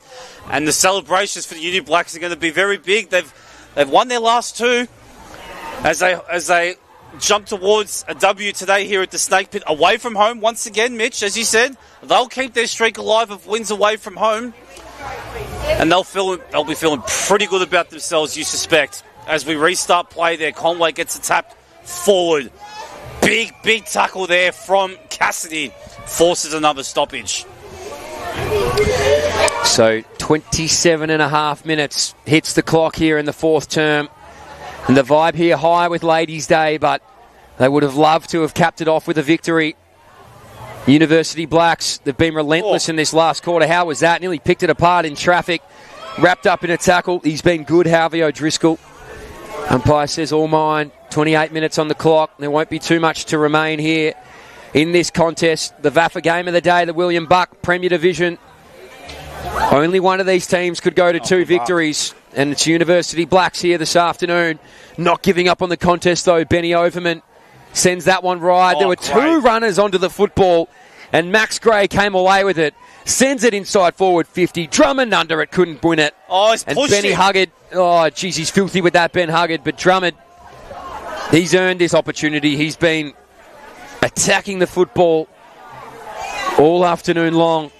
And now with his opportunity to add his name to the scorers list in the final quarter. Near on 29 minutes. Rotation still happening down here. He's gone short. He's gone selfless. He's gone to milk the clock even more. And University Blacks, a dampener on a great day out here if you're a St Bernard's fan. But if you're a University Blacks fan, you've got 2 in a row. You beat the reigning premiers last week, and you've stormed into the snake pit and wrangled them. And you'll come away with a big victory here. If he kicks this, can you believe it? The margin will be 30 points. It was only 3 points at moments of this fourth quarter. And this outfit walks their way in and slides it to the left. It won't be a major, but it's 25 points the difference. 9-6-60. Plays 12-13-85. Thanks to the Essendon Forward scoreboard here this afternoon. Dom, it's been, well, really an exhibition over the final 15 minutes of this last quarter, hasn't it, from University Blacks? But the Snow Dogs have fought hard. Well, at the end of the day, the Blacks have been able to execute their game plan for better and for longer than what the Snow Dogs did. Both sides brought the ferocity, brought their intent, brought their full will to do their absolute best here today at the Snake Pit. But it has emerged that the Blacks have been better with their execution with ball in hand, particularly in that third quarter where they were able to get the goals on the board with the breeze on their backs in the second quarter. But their third quarter, to be able to hold ground on the Snow Dogs, has been massive here as they were playing catch-up to start this fourth quarter, the Snow Dogs. And they got it back within 3 points, and the hearts were in their mouths to start this quarter. But the Blacks have been able to steady and been able to turn the tide, because this hasn't been the narrative for them to start this season. They were the ones that would get out to the lead and drop late. But now their last 2 games, they've been able to close out hugely impressive close wins. And they'll be feeling pretty good about themselves to close out this one and get their season back on track by winning their last 2 games. They'll be stoked with what they've been able to do this afternoon, so they'll keep fighting for the football. University Blacks, happy either way. And for St Bernard's, well, they wouldn't mind a concession goal here at the late dying stages of this contest. 31 minutes, the longest quarter thus far. Foley finds some hands. They've got some runners if they can get them. Bahati lost it, picked it off out of the sky, though, well, was hugged. Rush kick forward, won't be enough. The University Blacks go back-to-back. They knock off last year's premiers and they walk in here at St Bernard's and take down the Snow Dogs. 9-6-60. Plays 12-13-85. And when you look at that scoreboard, it could have been an even bigger margin had they kicked straight. Zane Cordy impressive. So many impressive for the University Blacks. We'll get right into the post-game show. Brought to you by Mortgage Choice Strathmore. Whether you're buying your first home or reviewing your current loan, call Paul Sullivan and the team today. They'll be able to help you out. But, Dom, let's pick this one apart a little bit. We'll find our mark of the day, our goal of the day, a few other things to talk about. But University Blacks, you were talking about it there in the later stages of that quarter. They'll be thrilled with that victory. Well, it's massive for their season to be able to keep the momentum going from last week with that iconic win against the reigning premiers and broke a 1,000-day streak. They then roll here into the Snake Pit, and it has to be said, even from quarter time onwards, they've been the better side. They executed when it was their time, and they held position when it wasn't their time. And the Snow Dogs, much to their grit, they brought the fight, they came to the fore, they just couldn't quite match it with ball in hand. And eventually, the Uni Blacks got the ball on their terms as the last quarter unfolded. And it got close to that last quarter, and you could feel the tension rise as the natives here at the Snake Pit rose to the occasion. But a professional performance here from Uni Blacks, as I've said. They'll be thrilled with their efforts today. They absolutely will be. So they're all shaking hands and congratulating one another. It was a hard-fought contest. There'll be some bruised bodies coming out of this game. It was stoppage after stoppage after stoppage. We rarely had a passage of play that seemed to flow on for more than 20, 30 seconds. But in the end, University Blacks too strong at that. Let's go through some of the awards here. Brought to you by Essendon Forward, both of these. The goal of the day. I'll be fascinated to know what your pick is, but mine has to go to the youngster in the last quarter, John Ganachia, the 17-year-old. He had the crowd on their feet. He had this point jumping. And we've got Miley Cyrus playing in the background. And I'll tell you what, Jono Ganachia had this crowd doing things I've never seen before. The worm-burning dribble kick. It was electric. Well, you could, as I said, it brought the crowd to its feet, and the last quarter, to get that first goal in the last quarter was such a hugely important moment in the game. His execution couldn't have been any better, but the lead up from Watson to that point was so beneficial. He was able to turn a contest that was against sort of his advantage, brought the ball to ground, and then won the contested ball, and then dished off the handball to the youngster, who was fantastic with his finish and brought the crowd aloft. He's my pick, and your pick by the sounds of it, of the Essendon Ford goal of the day. So we're going to give it to Jonathan Ganachia. Well done on debut, the 17-year-old, still at school here at St Bernard's. He'll have plenty to tell on Monday, you would think. And for the mark of the day, also brought to you by Essendon Ford. Now, there's two, I reckon. And Harrison Fuller's last quarter, back with the flight, head in the hole, hospital ball. What is going to happen here? Cordy crunched him too as he took the grab. And he had to be there, didn't he? And he stood his ground. It contends. There was a mark in the third quarter by Delicio as well, right here in the pocket. You loved it. From the side, he launched himself in there and took it. Now, I feel like you're emotionally attached to both of these, so I'm willing to hand over to you. Who do you want to give the Essendon Ford mark of the day to? I thought the mark there from Delicio was spectacular. He came from side angle, launched at a 90-degree angle, got the mitts out and held onto it from a big nest of players. It's certainly the highlight. But I have to say, I absolutely love the sheer courageous and no-fuss grit of Harrison Fuller, who was forced to sit on a high ball. And Cordy was closing in, and he threw his big body on him as he came crashing down. But most importantly, he had the sharing in his hands. But I'll say, most courageous award goes to Fuller, but I'm going to have to give the mark of the day, courtesy of Essendon Ford, to Delicio, because that was spectacular coming from the side. I tend to agree. So there are our goal and marks of the day, brought to you by Essendon Ford. The youngster Ganachia gets the goal of the day, and Delicio the mark of the day.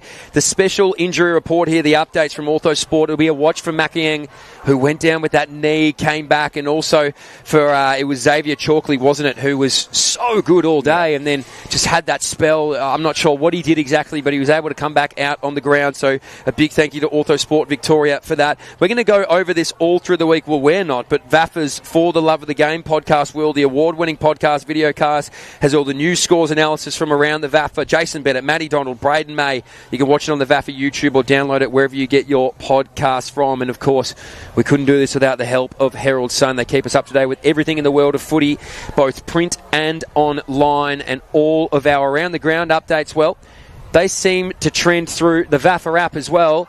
Dom, do you have any more updates for us on what's been happening in this William Buck division here this afternoon? Well, I can tell you that we do have a final score that's come through from Camberwell Sports Ground, and Old Brighton have bounced back. They've won by 3 goals against Old Scotch, 12-8, 80 to 9-8-62. Very important win there for Old Brighton to get back onto the winners list after their surprise loss against the Uni Blacks last week at home.